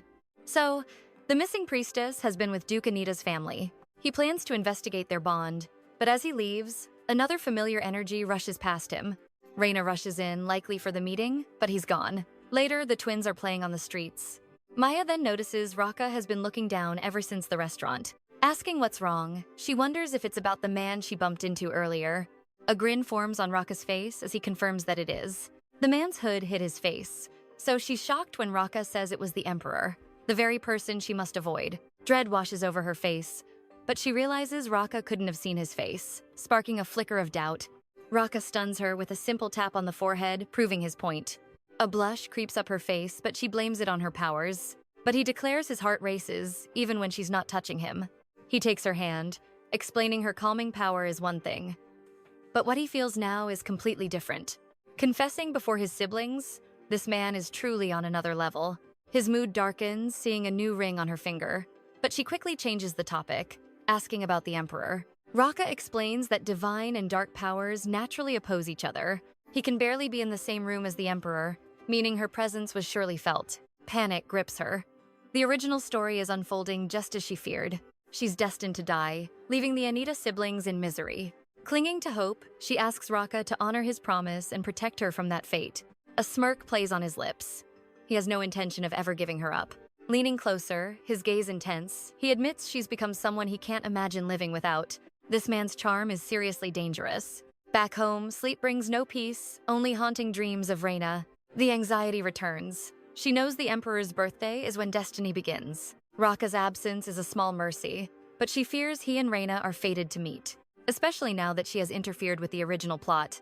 And speaking of that dreaded birthday banquet, an Imperial invitation arrives for Maya. The Emperor knows she's in the house of Anita. Raka fears the Emperor will expose her identity and claim her for himself. But he can't allow that, not after admitting his feelings. Then, a perfect, wicked idea strikes him. He'll offer her a contract engagement. It's the perfect shield. But seeing Raka's genuine joy, Serum suspects this contract is more than just an act. And honestly, who would complain? Bring on the fake dating trope that becomes all too real. Serum suggests that for an official engagement, they'll need flowers and a ring, and Raka readily agrees. Later, Raka finds Maya already fast asleep, a sign she's grown truly comfortable with their strange arrangement. Gazing at her peaceful face, he wonders exactly when he fell for her. But one thing is certain, he must keep Maya by his side. Lying beside her, he takes her hand, but his eyes fixate on the other ring. He vows to kill whoever gave it to her. I almost forgot, this man is the story's true villain. The next day, Aisha is thrilled. The ring blocks Maya's power, so she can finally get all the hugs she wants. Just then, Serum appears to fetch Maya for Raka, but Aisha immediately shoos him away. Poor Serum's crying face. He deserves a serious raise for dealing with the Anita siblings. But Maya grows concerned. A morning summons from Raka can only mean one thing, the Emperor. She enters his office, her nerves on edge when he reveals they have two problems to discuss. First, he presents the invitation, addressed specifically to her. It's proof her identity is known. But before she finishes the first line, Raka's dark power burns it to ash. She didn't need to read the rest anyway. Maya knows the Emperor and Reina are meant to meet there, so she isn't upset. She thanks him for burning it, thinking they can now pretend it never arrived. But that excuse won't work. The Emperor's personal aide delivered it. Her soul just left her body, only to be pulled back by Raka's promise that he and the twins will protect her. As far as she remembers from the plot, in the novel, the Anita siblings missed the party, but a chilling thought takes root. What if they were there, but never mentioned? After all, Raka's obsession with Reina appeared out of thin air. Maya is certain. A secret meeting must have occurred, a scene the original story never showed. Lost in thought, her resolve hardens. She must stop Raka and Reina from ever meeting. That path only leads to disaster. And so, she agrees to join the party with the Anita children. With that settled, he offers Maya a bouquet, leaving her stunned. But the scroll, holding a diamond ring, leaves her utterly baffled. Unfurling the scroll, her eyes widen. It's an engagement contract. His strange behavior, his smooth words. Could he have truly fallen for her? Despite this, she firmly refuses the ring. She insists he's merely confused by the influence of her powers. He demands to know why she rejects his ring, but wears another's. Unable to say it's from a god, she lies, claiming it's an old keepsake. But Raka's gaze is far too sharp. He knows that ring is brand new. He sighs, claiming the contract is just a ruse to shield her from the Emperor. Yet Maya hesitates. Why prepare a ring and flowers for a simple deception? She blushes, misreading his feelings, only to learn the gifts were Ser's idea. Even for a fake engagement, customs must be followed. A fake engagement is indeed the perfect solution. But she demands a time limit, 100 days, long enough for the Emperor's interest to fade. Raka appears displeased but agrees. Later that night, Raka's frustration boils over. He's sure the man behind the ring is the reason for her hesitation. He decides to uncover this rival's identity. But her secret benefactor is a god, not a man. His search yields nothing, leaving Raka both baffled and intensely frustrated. He wonders if it's a relic from the temple. No, he resolves to examine the ring again. Entering her chambers, he discovers Maya lost in a deep sleep. And there, on her finger, is the very ring that fuels his irritation. Suddenly, he detects a presence by the window. An intruder, bold enough to infiltrate his manor. He moves silently, his hand shooting out to snatch a small golden bird. A messenger, he assumes, for her secret lover. Titus, in his bird form, trembles with pure terror, his life hanging by a thread. He regrets not staying a cat. As Raka's dark magic flares, it clashes with Titus's holy power, searing the Duke's wrist with pain. Seizing the moment, Titus tries to escape. But Raka is faster, slamming the window shut just in time. Feeling an energy just like the ring's, a dark smirk spreads across his face. This bird must be an agent from that secret lover. His jealousy is spiraling completely out of control. Then Maya murmurs Terry in her sleep. Raka's jealousy ignites. That must be the rival's name. The Duke's fury awakens Maya. Seeing him lunge for the bird, she shields it with her body, demanding to know what he is doing. He coldly explains the bird is an intruder, and he will deal with it as he sees fit. Maya pleads for the bird, promising it's harmless and won't cause any trouble. But his cold eyes show no mercy. In a desperate move, she throws open the window, letting the bird fly to freedom. Raka whirls on her, accusing her directly. He knows that bird is a messenger from the man who gave her the ring. Furious, Maya denies it, insisting the bird wasn't sent by some secret lover. But she flushes when he demands to know who the ring is from. Seeing his growing obsession, she draws a line. The ring is not his concern. Their relationship is just a contract. And with those words, you could almost hear Raka's heart crack. The following day, the twins chattered about their swordsmanship lessons. Spotting Raka in the hall, Maya offers a greeting, but he walks past her without a word. The twins try to comfort her, but when he skips their lunch together, she knows he is truly hurt. During the meal, Maya's thoughts drift to Raka, worried she might have wounded him. She recalls his pained expression and lack of sleep. She decides to wait for him that night, ready to apologize. Model. Del senses the tension, asking if she and Raka are fighting. Maya forces a smile, admitting she thinks he's angry. But she stops herself, not wanting to burden the twins, and urges them to eat. Meanwhile, Raka blames a man he calls Jerk Terry for Maya leaving and for his own cold behavior. He orders Serum to investigate a man named Terry, demanding results now. A heavy weight presses on his chest as he vows to find and eliminate Terry. But a strange feeling continues to gnaw at his nerves. He refuses to name this terrible emotion, believing killing the man will fix everything. No, you're just hurt. Del knocks on his door, saying they need to talk. He bluntly asks if he fought with their sitter, noticing how he ignored her earlier. Raka denies ignoring her on purpose, claiming his mind was just elsewhere. But little Del had already put his trust in Raka to marry Maya. The fact their relationship is already in trouble deeply upsets him. He then asks if Raka wants to spend his life with Maya. His brother's answer is an immediate yes. With that confirmed, Del insists he must win Maya's heart, so she'll stay by his side forever. Baby Del is playing Cupid, and I love it. Maya is shocked to see Raka in her room the next morning and quickly apologizes. However, just as they are about to have a serious talk, Rita bursts in screaming about an emergency, making the Duke back away. Maya follows Rita's frantic cries for help, finding Aisha standing on the edge of the terrace. She threatens to jump if they make her get measured for the royal celebration. Then Maya sees Del calmly reading, completely used to his twin sister's tantrums. Del knows exactly what to do to make Aisha come down. He walks to Maya, asking her to lean in for a sweet kiss on the cheek. Oh, that's just so cute. The plan works perfectly. Aisha immediately runs right toward them. Maya uses the same trick, offering a kiss and a stamp, which convinces the little troublemaker. All the maids are amazed by Maya's ability to handle the twins, but she secretly worries about giving them 10 stamps and a wish. They enter the room where Lady Elia, the dressmaker, waits, already used to Aisha's escapes. The long day of measuring, Aisha finally begins, and it's going to be a struggle. Maya sits eating cookies amid the chaos, guessing Aisha hates being touched by strangers. Raka appears, confirming her guess. He says Aisha hates contact, with Maya as the only exception. He looks at her, sees crumbs by her mouth, wipes them away, and then eats them. My man is taking every chance he gets. Maya is left dazed, but Aisha's dark power suddenly explodes. Dark magic is strictly forbidden, except when it serves the Empire. If word gets out that Aisha wields dark magic, Raka will face serious consequences. He has no other choice but to erase the memories of the staff in the room. Everyone but Maya and Aisha freezes. After, he starts disciplining his sister, forbidding her from going to the garden as punishment. Aisha argues, but he reminds her he erased memories before, all due to her temper. Their argument continues until suddenly, a crushing pain rings through Raka's head. He starts to hear the cries of the dead and smell the overpowering stench of blood. He must lock himself away before doing something terrible and flees the room. Maya reassures a crying Aisha that it's okay before she rushes after Raka. Black magic obstructs his vision while the voices of the dead fill his mind. Raka staggers through the corridor, struggling to see, trying to lock himself in his room. Maya catches up, horrified to see the pure agony he's enduring. As he passes her, he hits his limit and grabs poor 𝑲𝒊𝒅𝒔 by the collar. Maya screams his name as she watches.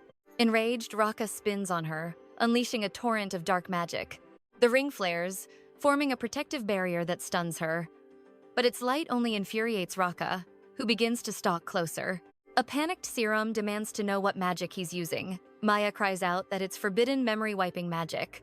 She realizes with dread that after using this power, it takes him a whole day to recover his senses. 𝒊𝒅𝒏 fears Raka is now trapped in hallucinations. Thinking fast, Maya thrusts the holy ring at him, explaining it repels dark magic. He must create a diversion so she can get close and calm Raka down. Without a moment's hesitation, 𝒊𝒅𝒏 charges at Raka, sword raised and ready. The distraction works perfectly. Maya seizes the chance to wrap Raka in a tight embrace. 𝒊𝒅𝒏's gutsy move is priceless. A shard of steel slices Raka's hand, and through the pain, his eyes finally focus on Maya. They stay in their embrace, waiting for him to calm. But she's shocked when he just looks at her, tears streaming down his face. He grows even more flustered when Maya tries to comfort him, thinking he's hurt from the cut. But no, he's crying because he's terrified that Maya will despise him now for hurting her. What a softie. And this man is the novel's final villain? Seeing bloodstains on her dress, Raka is convinced he wounded her. She quickly reassures him the blood isn't hers. To her surprise, he was completely unaware of his own injury. Needing to treat Raka's hand, she quickly sends a confused 𝒊𝒅𝒏 away. They find a dusty room, but she can't find anything clean enough to stop the bleeding. Desperate, she tries tearing her own dress, but struggles. Raka helps, but rips it so hard he exposes her leg, making them both blush furiously. He stammers an apology and gives her the fabric. She then gently wraps it around his wounded hand. Once the bandage is secure, Maya tries to hurry out, but Raka, worried someone might see her, scoops her up into his arms. She protests, fearing he'll reopen his wound. But this clever duke smoothly claims he's just taking responsibility for her torn dress. With both of them blushing, she can't argue with his triumphant grin. She just prays he can't hear her heart pounding. Now that's what I call progress. Back in his room, Maya notices it seems much brighter than before. Raka then applies a rare recovery elixir to his wound, which heals instantly, and Maya touches it in amazement. He then seriously asks her to spend the day with him, making her blush yet again.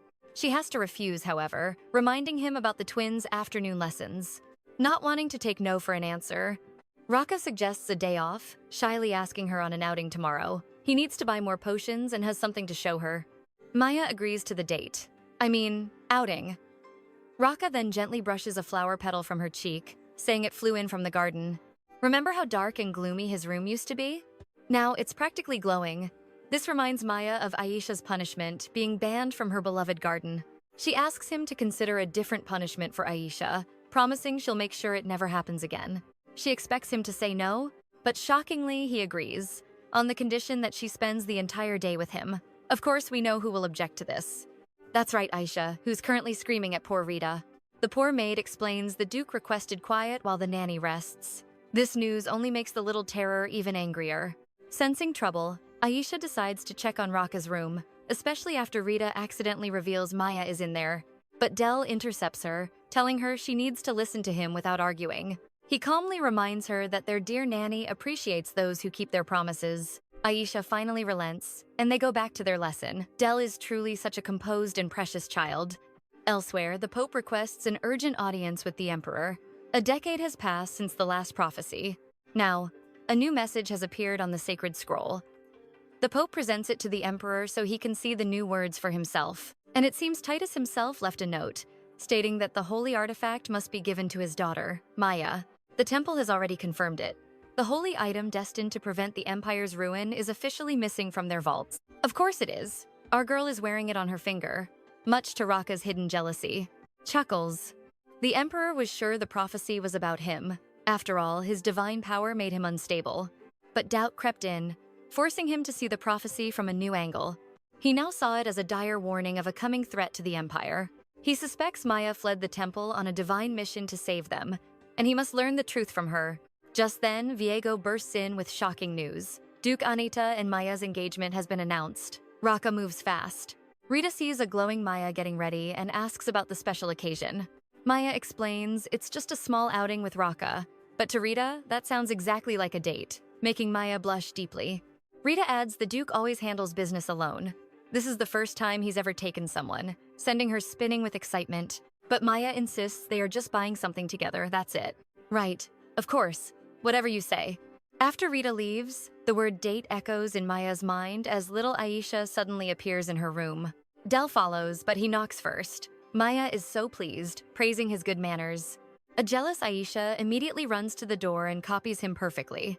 Maya is overjoyed at how fast she learns, and Aisha vows to always knock. She then gives Maya a paper for a forgotten good job stamp from yesterday. When Maya sees Aisha has been logging her good deeds for every stamp, she finds the girl too adorable and smothers her in kisses. Despite her spoiled attitude, you just can't bring yourself to hate this child. At that moment, Big Brother Raka appears. He is clearly not happy about all the kisses. Del, knowing the routine, holds Aisha so the two can finally go on their date. What a sharp kid. Maya is too shy to correct Del, and quietly leaves with Raka as Aisha lets out a frustrated scream. Once the two adults were gone, Aisha throws a tantrum at Del.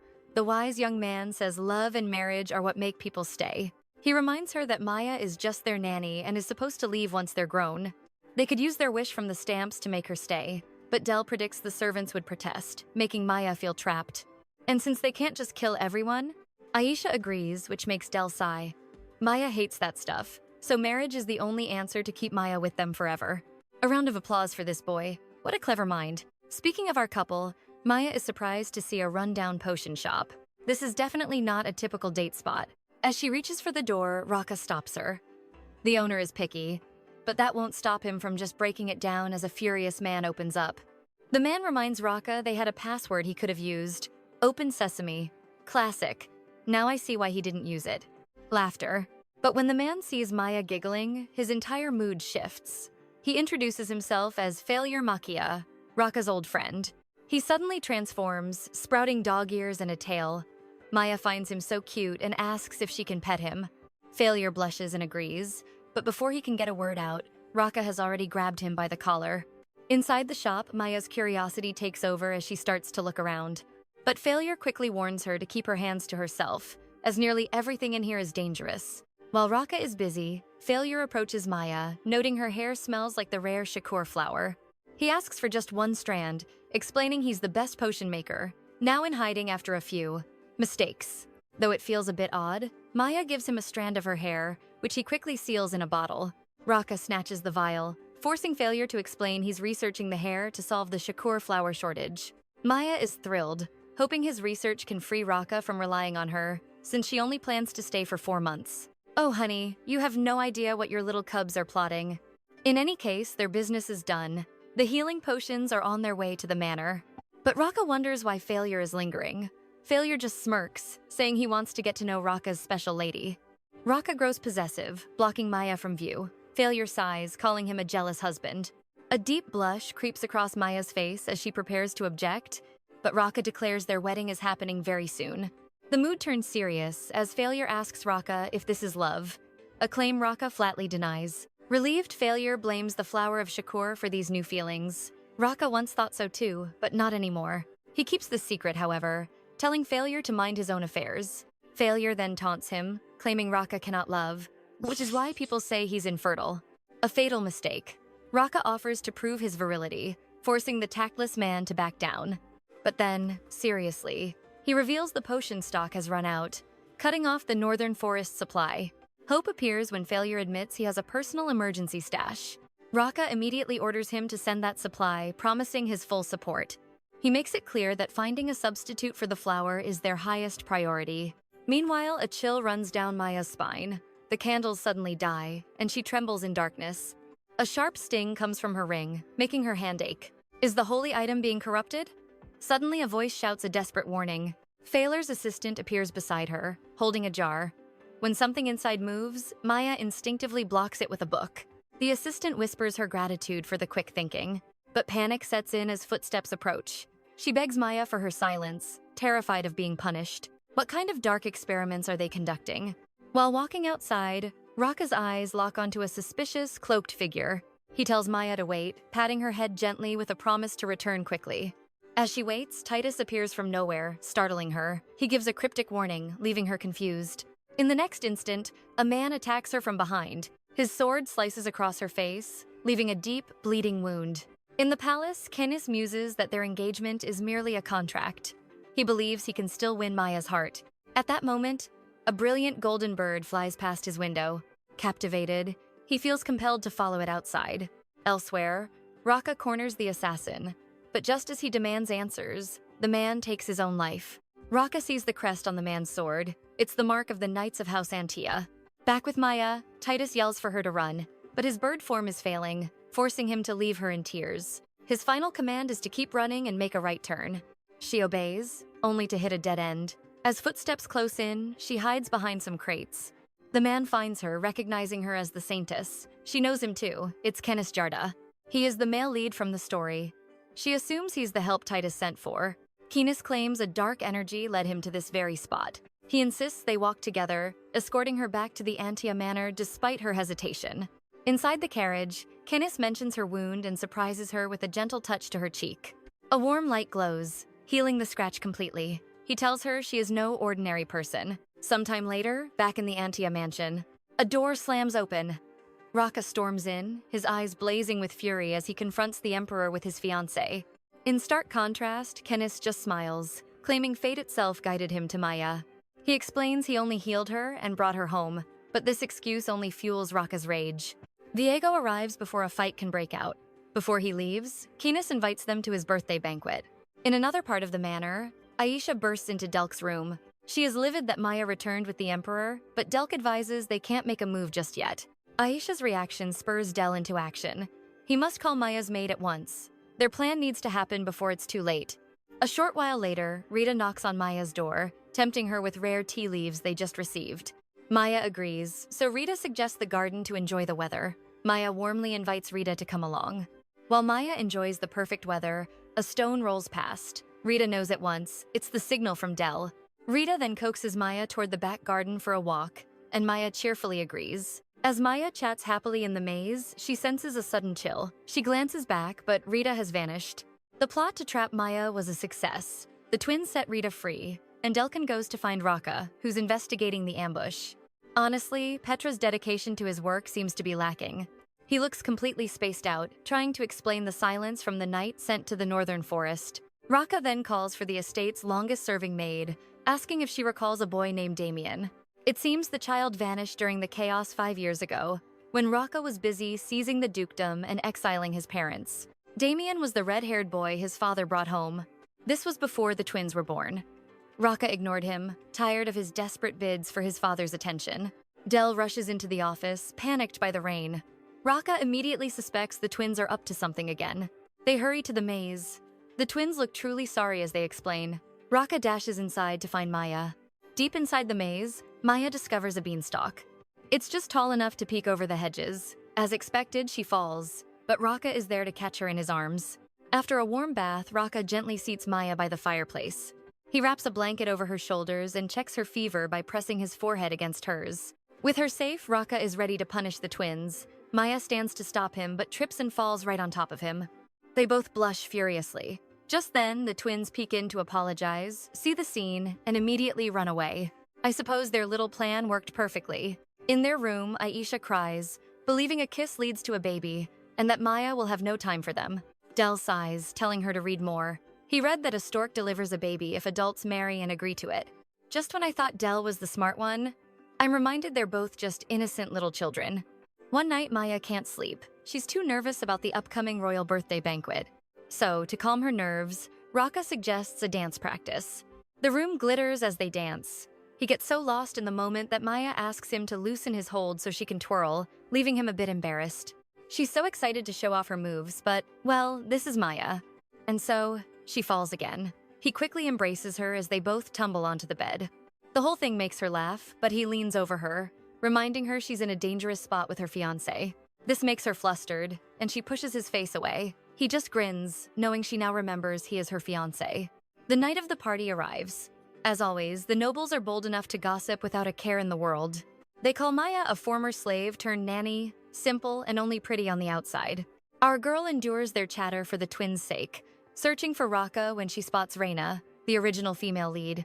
However, Maya's attention is pulled by ladies discussing Raka's previous marriage talks with a pink-haired girl named Sharon. Maya finds the lady stunning and elegant, making her contractual relationship with Raka feel all the more unstable. And where, you ask, is Raka? While Maya is being torn apart by noble vipers, he finds Damien at the banquet and they step outside to talk. Damien confesses he was behind the dark magic attack, boasting that their father would be overjoyed by his skill. He then hurls a mana stone at Raka, who falls to his knees in pain. Damien states his terms. Either Raka lifts the dark spell on their father, or he will bring chaos to everyone Raka cares about. When Raka refuses, Damien says he'll test the stone on someone else, perhaps little Aisha, who also wields dark magic. Damien orders his brainwashed servant to get the stone while Raka is still crippled by pain. Rhea spots Maya at the party and beams a bright greeting, admitting she was anxious about the invitation. This banquet was for the elite, and Maya realized Reina was here because the Emperor knew of her unique sleeping ability. A wave of relief washed over Maya. The original story's romance was on track, but she wanted no part in the main plot and quickly made her exit. Unexpectedly, Reina burst into tears. Claiming others called her crude and only Maya was kind, she pleaded to stay by her side. Is that red hair a red flag? Her tears seem calculated, but maybe I'm misjudging her. In the novel, Reina was friendless, constantly surrounded by malicious people, so her plea could be genuine. But a woman named Mara interrupted, mocking Reina's tattered dress. Maya knew her instantly. Maya Rorite, the novel's bully who secretly protected Reina. Her eyes lit up. She was meeting a side character, but Mara's harsh tone caught Aisha's ear, and the little one charged in to attack. Rhea caught the tiny troublemaker, but as a servant bumped them, Reina's gaze fell on Aisha, who instantly woke up. Reina put the child to sleep in a sitting room to prevent more chaos, leaving Maya by herself. Searching for Raka, Maya wandered into the garden and stumbled upon a sleeping Damien. Worried he needed medical help, she attempted to rouse him from his slumber, but he was dazed, murmuring she was an angel. His odd behavior sent her running immediately. In truth, Raka had ambushed him. What baffled Damien was how clear his mind felt after Maya's touch, despite the dark magic. I'm sorry, but why is he so handsome? I just saw the mole beneath his eye. When Maya returned inside, the Emperor was making his grand entrance. To her shock, he approached her with a smile. But Maya assumed his target was Reina, standing beside her. So, she tried to step aside, but when Rhea reached for her, she accidentally snatched Maya's scarf. Now self-conscious, she couldn't dare refuse the Emperor's request for the first dance. They moved to the floor for a beautiful dance. The conversation turned to Raka, and Canis's question caught her off guard. Do you love him? She tried to stay composed, but a blush betrayed her as she admitted her deep love for Raka, but her heart plummeted. She saw Raka on the dance floor, with Sharon.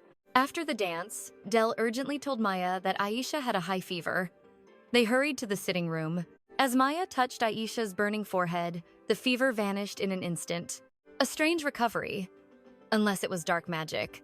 Her mind flashed back to the servant from before. She recalled the servant's eyes, just like her attackers. The Imperial palace was compromised. Suddenly, the door burst open. A pained Raka collapsed into her embrace.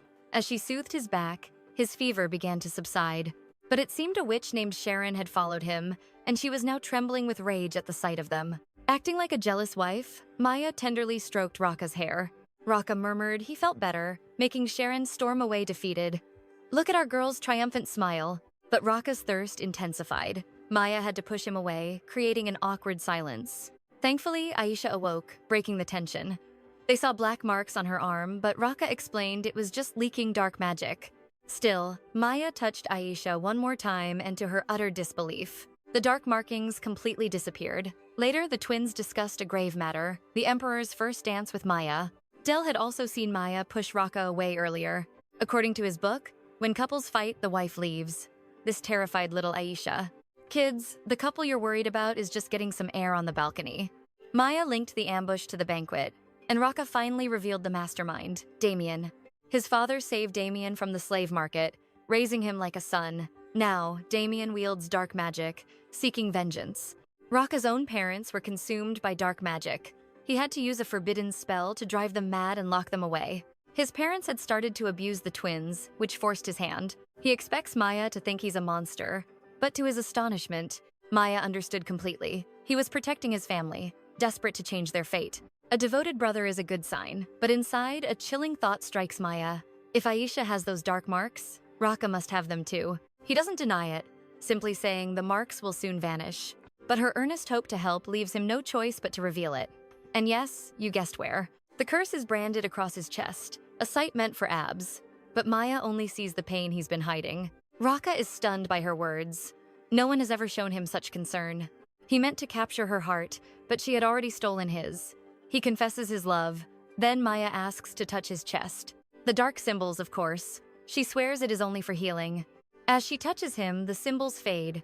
But Raka reaches his limit, pinning her to the bed. Is this that stork story Del mentioned? Maya freezes, believing his madness has returned. Her ignorance frustrates him deeply. She still doesn't see his true feelings. He assures her he's sane, which the ring on her finger confirms. Then he whispers a vow that his actions are always intentional. He then weaves their fingers together. His feelings, he says, are not for her power. He asks how she feels. Survival instinct screams at her to refuse him, that closeness is danger. Besides, her only goal has been to save money and escape this place. And yet, leaving Raka and the twins now feels unthinkable. So she answers with a hesitant, I don't know. To Raka, that's not a no. It's a chance. He seals the moment by sweetly kissing her hand. I absolutely love this courting phase. His confession keeps Maya awake all night. She wanders to the library and finds Serum with a huge stack of papers. A letter slips out, and she catches it. But seeing it's from Sharon, she flees in confusion, letter in hand. It's a tea party invitation. Clearly a trap to humiliate her. She crumples it and returns to her search. Our girl was like, we are not wasting screen time on that. Her eyes land on a single book sticking out from the shelf. It looks like Damien's diary. Damien's words express gratitude for his new family and a desire to be closer to Raka, despite Raka's hatred for his parents. He couldn't grasp why Raka told him to run away. Why would he ever abandon the people who saved him? She turns the page to a drawing of a black Pegasus. Was Damien going to betray them? It looks like a family crest. She immediately starts searching through books, determined to identify it. But there are too many crests with winged horses, including the one for Mara-Rorite's family. Maya remembers the story. Raka, enraged by Mara's cruelty to Reyna, set fire to the Rorite mine. Actually, he burned the whole mountain. At lunch, Maya is annoyed Raka isn't there. She needs to ask about the crest. Suddenly, Aisha, our little dragon, exudes a dark aura, asking if Maya plans to leave. Del assumes they're having a marriage dispute. Maya gently clarifies they are just engaged, not married. She's their nanny with no plans to flee. But Del remains terrified she will abandon them. Exhausted from the twins, Maya is in her room when a letter from Reyna arrives, inviting her to lunch. She decides to go. If the Antia family falls, Reyna would be a powerful and necessary ally. She leaves a quick note for Raka, telling him not to search for her as she'll return after her lunch. But while the maids are cleaning, it falls into water. Only half is saved. Now it reads, "Don't look for me." This prompts Rita to rush to the Duke, while Valane suspiciously hangs back with the other piece. That name says it all. What a nasty maid. Maya and Reyna arrive at Damascus's restaurant, but the host tells them no tables are free. He offers them a seat at a shared table, an offer which both ladies graciously accept. Fortunately, the other guest is Reyna's childhood friend, Theo, and she quickly introduces him to Maya. Maya instantly recognizes him as Theonis, the Imperial Knight. In the novel, he made another man jealous. Now, he'll be Raka's rival. At the Antia Manor, Del and Aisha burst into Raka's office. Aisha, in a complete panic, explains that Maya never goes out, but today she left all alone. Then, a maid presents a note she claims to have found. Raka snatches it. Upon reading it, a chilling aura explodes from him, and the twins' faces turn dark. But Raka decides he will find Maya himself. Meanwhile, in 𝒊𝒅's magic shop, his assistant 𝑽𝒊𝒊𝒏 appears. He needs the dark organism she collected from the northern forest for a new line of research. However, 𝒊𝒊𝒏 leans in, asking about his progress on Maya. He freezes. How could she possibly know that name? A mischievous smirk plays on her lips as she claims not to know, but says that Knox does. At the restaurant, with their meal finished, Maya turns to more serious topics. She casually asks about Reyna's journey home after the banquet. She discovers her friend stayed until the very end of the party. Maya then asks who Rhea danced with, hoping it was Kenneth.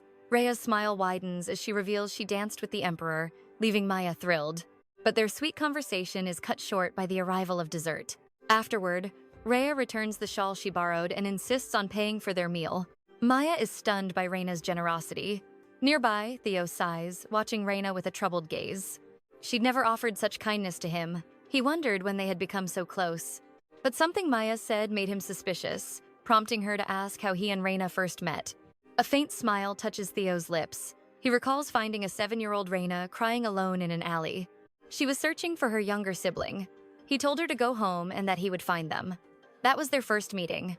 Hold on. I'm 99% sure Damon is her long-lost brother.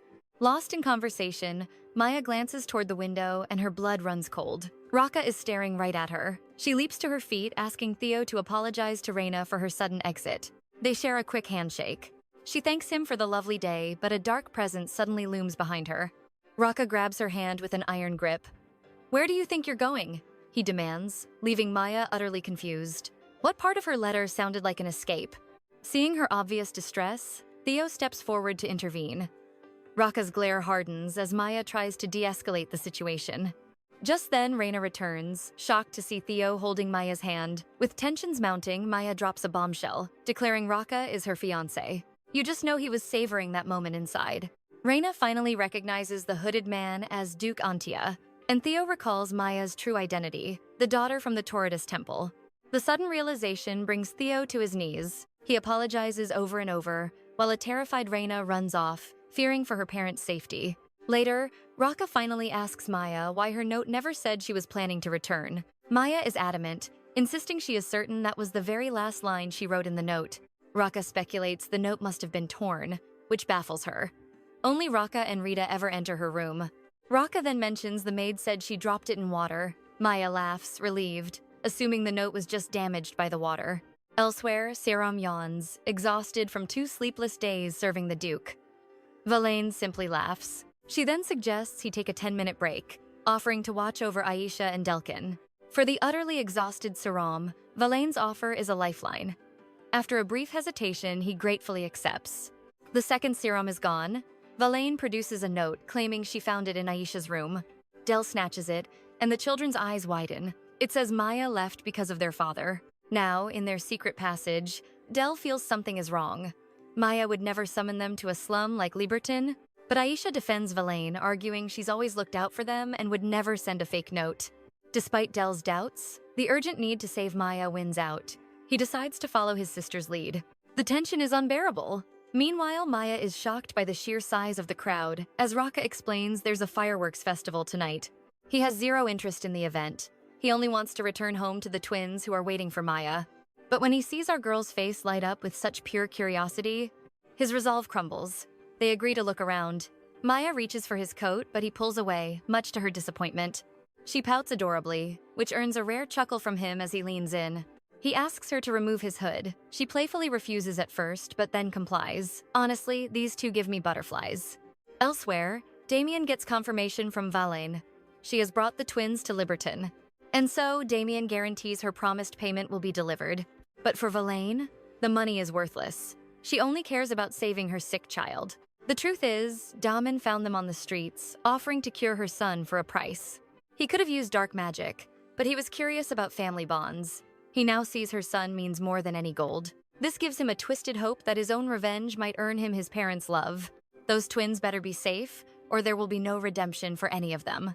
Meanwhile, the Emperor visits the Adrian estate, inviting Reyna to see the fireworks. From the carriage, Reyna spots the twins heading down an alley to the dangerous Libertton district. She's torn. Stay with the Emperor and pretend she saw nothing, or risk it all to follow them. Ma'am, if you save them, I will never doubt you again. Aisha's instincts scream that they are being followed, but Del stops her from fighting, knowing they are outnumbered. Seeing the clock tower, he decides it's their rally point if Maya doesn't show up. When they arrive and Maya is gone, he knows it's a trap and yells for his twin to run. Back with our leads, who are completely unaware, Maya buys a book for Del and matching wish bracelets. A jealous Raka gets a bracelet too, casually claiming he's a fan of them. A cute braided one at that. He asks her to put it on him, then grumbles that it's a child's toy but a worthy connection to her. He then puts the other bracelet on her, smiling, hoping it reminds her of him. That's sweet. But what about poor Del? Is this some middle child curse? Suddenly, 𝒊𝒅 appears in a panic, begging Maya for help as they rush to a cafe. Raka is clearly annoyed, and Maya blushes, thinking how this fierce man is only gentle with her. I am right there with you, girl. 𝒊𝒅 reveals that Nox has possessed his assistant, which Raka dismisses as a ridiculous legend. 𝒊𝒅 furiously insists it called itself Nox, a dark substance from the northern forest. Nox is the origin of all dark magic, sealed away long ago by the hero Titus after taking countless lives. When 𝒊𝒅 describes it as a monster wearing his assistant's body, Maya realizes that in the novel, Raka attacked the Imperial family because he was controlled by Nox. Now, back to our twins. Del reaches the clock tower calling for help, only to find the area completely deserted. He can already feel his enemies closing in. Rather than fear for himself, he just hopes Aisha wanders off and doesn't come here. But for once, Aisha is obedient, hurrying to the tower, right before someone grabs her. At the estate, a drained serum finally awakens, only for Petra to deliver the news. The twins are missing. He rushes to Raka and Maya with the awful update, sharing the initial report. Verlaine forged a note from Maya, luring the twins straight into Libertton. Guilt immediately consumes our girl. Raka, however, explodes with fury at 𝒊𝒅 for failing his duty. But Maya steps in, insisting they must focus their energy on finding the twins. Raka takes a deep breath and orders him to escort 𝒊𝒅 back to the estate. As they reach the eerie alley, her heart aches, knowing the twins came here for her. Raka tries to comfort her. He reminds her that the twins are tough and probably giving their kidnappers hell. I hope you're right, or I am going to need so much therapy. Further in, Aisha appears and hugs Maya, but the little girl seems scared of her brother's angry expression. He might not show it, but he's relieved. Instead of scolding her, he praises her for choosing to run. And who kept this little girl safe? Reina and the Emperor. Thank goodness for them. Aisha then says that Del must be safe at the clock tower, but the Emperor has his doubts. With so many recent disappearances, Raka grabs them both, his face grim as they race to the tower. The knights find only Del's button, and Aisha breaks down, screaming. She insists Del is hiding, convinced they just haven't looked hard enough for him. My poor, sweet children. Aisha is sent home first for her own safety. A knight finds a lead, and Raka races ahead, leaving Maya to follow slowly with a guard. Raka storms an abandoned house, finding Damien with a dagger at Del's throat. That monster. He demands Raka accept his offer, but our Duke reveals the forbidden spell can't be lifted by him. Raka challenges him to try it himself, to see if the curse can truly be broken. Damien hesitates, his resolve wavering. He releases Del and vanishes in an instant. Meanwhile, Maya and the knight encounter 𝒊𝒅's assistant, who is possessed by the entity known as Nox. Maya feigns ignorance, trying to walk past, but the assistant's sinister smile gives her away. Nox reveals its terrifying true form, devouring the knight. As it lunges for Maya, fireworks burst in the sky. The brilliant light seems to harm the creature. Maya sees her chance and bolts. She runs straight into Raka's arms, crying with relief. Under the exploding fireworks, they finally share their first kiss. With everyone safe for the moment, why not steal this precious time? Damien escapes the knights, but looks utterly defeated, believing the curse is permanent. Without saving his foster parents, he feels his own life has no meaning. Just then, Nox appears in its shadow form, promising it can break the very same curse. Back to baby Del. In the carriage, he's so vulnerable, clinging to Maya's lap and sobbing uncontrollably. Once they reach the estate, a tearful Aisha rushes to embrace her twin brother. Things have been wonderful for the couple, even with frequent interruptions from the twins. Look at this sweet, chaotic family, sleeping soundly, all bundled up together. But peace is fleeting. The Emperor visits the manor while Raka is gone, forcing Maya to face him. During their meal, the Emperor asks her directly why she fled the temple instead of blessing him. There's no point in hiding it now. Maya confesses that her blessing means eternal sleep for her. The dinner concludes, but the Duke delivers a warning. Staying with Raka is far more dangerous for her. Sir, that's a little too close for a woman who is already spoken for. Damien meets with Nox, who says it can't lift the curse until it regains more of its power. It seems Damien himself was the one who broke the seal and summoned the dark entity. He learned from an ancient text that Nox possessed godlike power and sought it out. He was desperate for Nox to save the former Duke and Duchess of Antilla, but all he found was a formless dark ooze, far weaker than the legends described. Nox won't possess Damien's body, claiming it must repay the debt for being freed. This creature actually understands gratitude. In Raka's office, a frantic Failure asks about his assistant. He weeps, vowing to tell the Emperor about Nox, the monster behind the recent disappearances. He's certain the Emperor's divine power is the only thing that can destroy Nox. But Raka knows the Emperor's power is unstable. Failure suggests Maya bless him, forcing her to reveal her secret. A heavy silence fills the room. Thankfully, Failure immediately declares they can't sacrifice Maya. His words bring Maya some comfort, but guilt gnaws at her as more people are at risk. Why won't Titus, the god who sealed Nox, answer her? No matter how desperately she calls his name, there is only silence in return.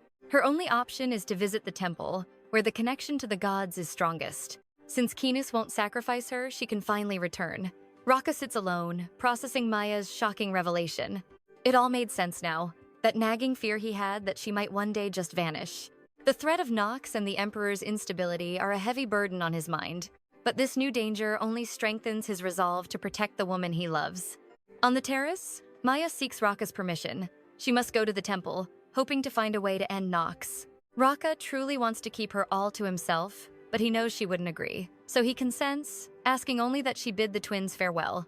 His easy approval saddens her. She hugs him from behind, questioning why he'd let her go so easily. Her anxious heart wonders, has he lost interest in her? He instantly crushes her doubts with a simple, "I love you." And, of course, our girl returns his words. As Maya prepares for her journey, an official temple invitation arrives for a prayer ceremony, an event the Emperor will also attend. Inside the temple, Keita, a high-ranking priestess, fiercely opposes Maya's sudden arrival, forcing 𝑽𝒊𝒍𝒂𝒊𝒏, the high priest, to intervene. He reminds her the Emperor invited the saints. Maya, with Rita, tries to contact Titus, but her attempts are met with silence. Their only hope is the main temple, but Cura states entry is forbidden except during a special ceremony. And what does this priestess do? She abandons Maya in the pouring rain.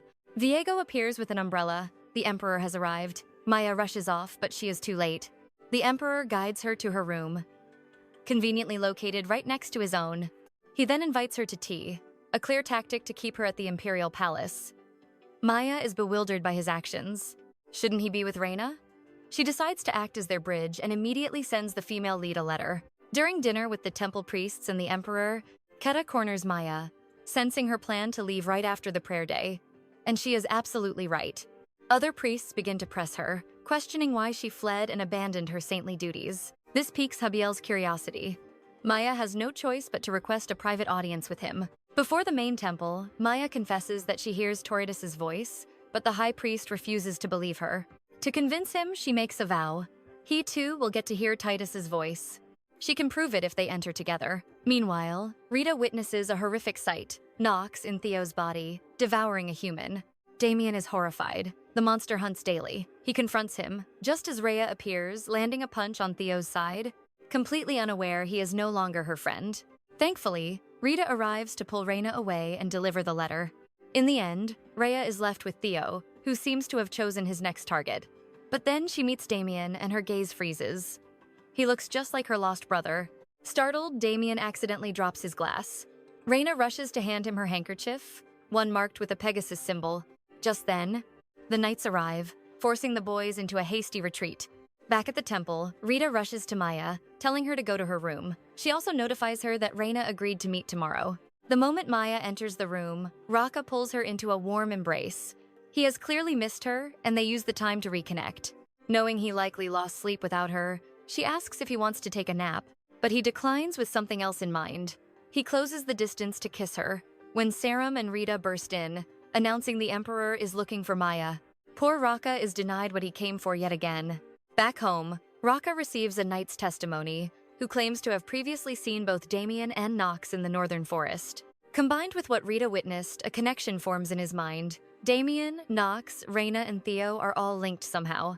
The next morning, Maya and 𝑽𝒊𝒂𝒏 are in the main temple. The moment she calls Titus's name, a divine light fills the room, and Titus finally speaks. Habil is completely spellbound. When Titus orders him to leave, the stern high priest obeys like a devoted puppy.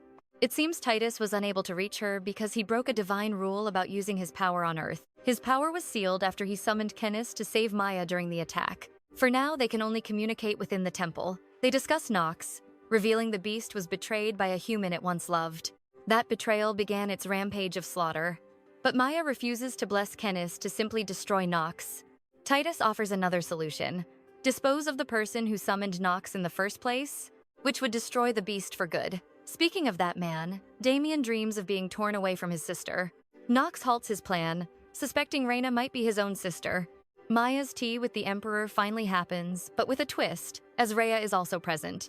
Maya realizes the two missed the fireworks because they were busy helping the twins. She sees their chance for romance was lost, so she splashes tea on herself to leave them alone. But the Emperor believes this is all her intricate design to push him away. He's then amazed by Reina's innocence when she suggests he leave if he's busy. She sweetly says she's fine waiting alone, which makes him chuckle, but his headache returns. Seeing his pain, she gently massages his palm. Learning of his insomnia, she uses her power. He finally drifts to sleep on her shoulder. In that single moment, the two of them look absolutely perfect together. Later, as Maya walks Reina out, she's happy to see her friend enjoyed her time with the Emperor.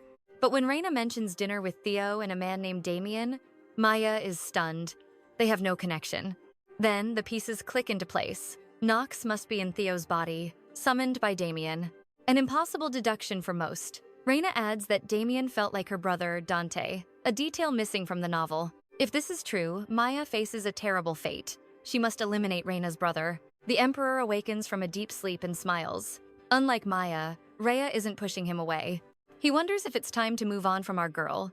Today is the sacred day of prayer, and Maya is wearing a white dress, so similar to the one from the very beginning. The nostalgia hits her, a feeling of how fast everything has changed. Now, she and the Emperor wave to the people. As she plans to leave after the festival, she's shocked when the Emperor smiles warmly and lets her go. A clever move, Your Majesty. During the prayer, Maya slips away to find Raka, but he finds her first. After being apart for days, the longing in their gazes is undeniable. When they return home, the twins light up. Aisha runs for a hug, declaring Maya must have missed her. Meanwhile, Del just laughs, betting Raka was the one she truly missed the most. Their little found family is truly precious. Maya rereads Damon's diary. It details his use of dark magic, which terrified him, but it made his foster parents happy. He dreamt of his sister, but the dark magic forced him to bury the memories. That's the diary's final entry. Maya is disappointed, but also relieved, believing not knowing is for the best. But as she flips to the back of the book, she discovers the owner's true name, Dante. A tremor runs through Maya's body. She doesn't know what to do. She wants to live, but she refuses to take another person's life, especially her friend's brother. Maya confesses to Raka. To destroy Nox, they must kill the summoner, Damien, who is Reina's lost brother. Raka instantly pulls her into an embrace, sensing her turmoil. But he needs her to know her safety comes first. Speaking of tragic siblings, Reina is on her way to meet Damien. He left her a note she couldn't ignore, drawn by an unexplainable bond. They meet in an alley. Worried they'll be heard, Reina leads him to a secret stable only she and Theo know.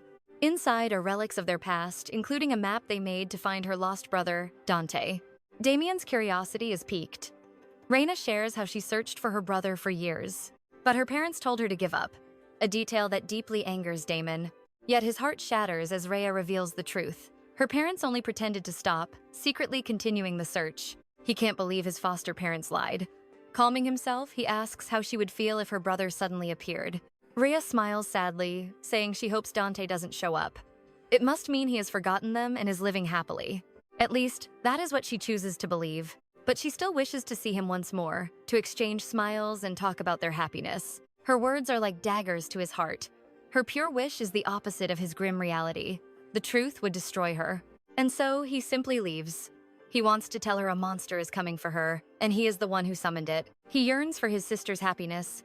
A warning to flee is on his lips, but his true identity must stay hidden. Damien returns to his dark lair with Nox. The monster now covets the body of the fallen Theo. Since Reina was close to him, he's sure she will come to his funeral. The next day, Maya remembers something vital. Titus said Nox loved a human, implying the monster has feelings. This means there might be a chance to reason with it. Since Damien summoned Nox, perhaps he can persuade him. Damien waits at the stable, resolved. If Reyna comes, he will give her flowers and reveal everything. He sees their old height marks on a panel. Guilt crushes him. He took away her precious friend. His role in the story was brief, but Theo's fate is truly tragic. To his shock, Reyna appears. He offers the flowers, and she tucks one behind his ear. A warmth spreads through his chest. Part of him desperately wishes this moment could last forever. If only they had met in a simpler time, before all this tragedy. But now he can only warn her. A monster wears Theo's face, and she is the next target. She has to hide. Reyna visits Maya about Damien, but news arrives. Knights found Theo's body. Reyna rushes to see for herself. Maya tries to stop her, wanting to explain the terrible truth. Reyna slaps her hand away. The betrayal strikes her. Maya knew about the monster all along. Maya argues that it would have made no difference. Nox is a creature that devours humans. Reyna never stood a chance. The awful truth makes her tremble, and then her world fades to black. When Reyna awakens, Maya explains the situation. Damien summoned Nox. He might be the key to controlling the beast. But if he fails, their only choice is to kill Damien, which would also destroy Nox.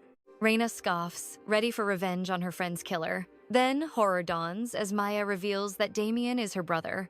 Days later, Reyna receives a summons to the Imperial Palace. She looks completely exhausted. She even missed the funeral of her dear friend, who became a knight just to find her brother.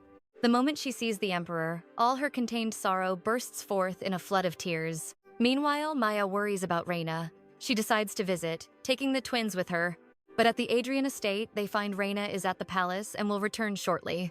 The butler leads them inside, where they find Damien unconscious. Raka arrives with knights, concerned for the twins. They are safe, resting in another room.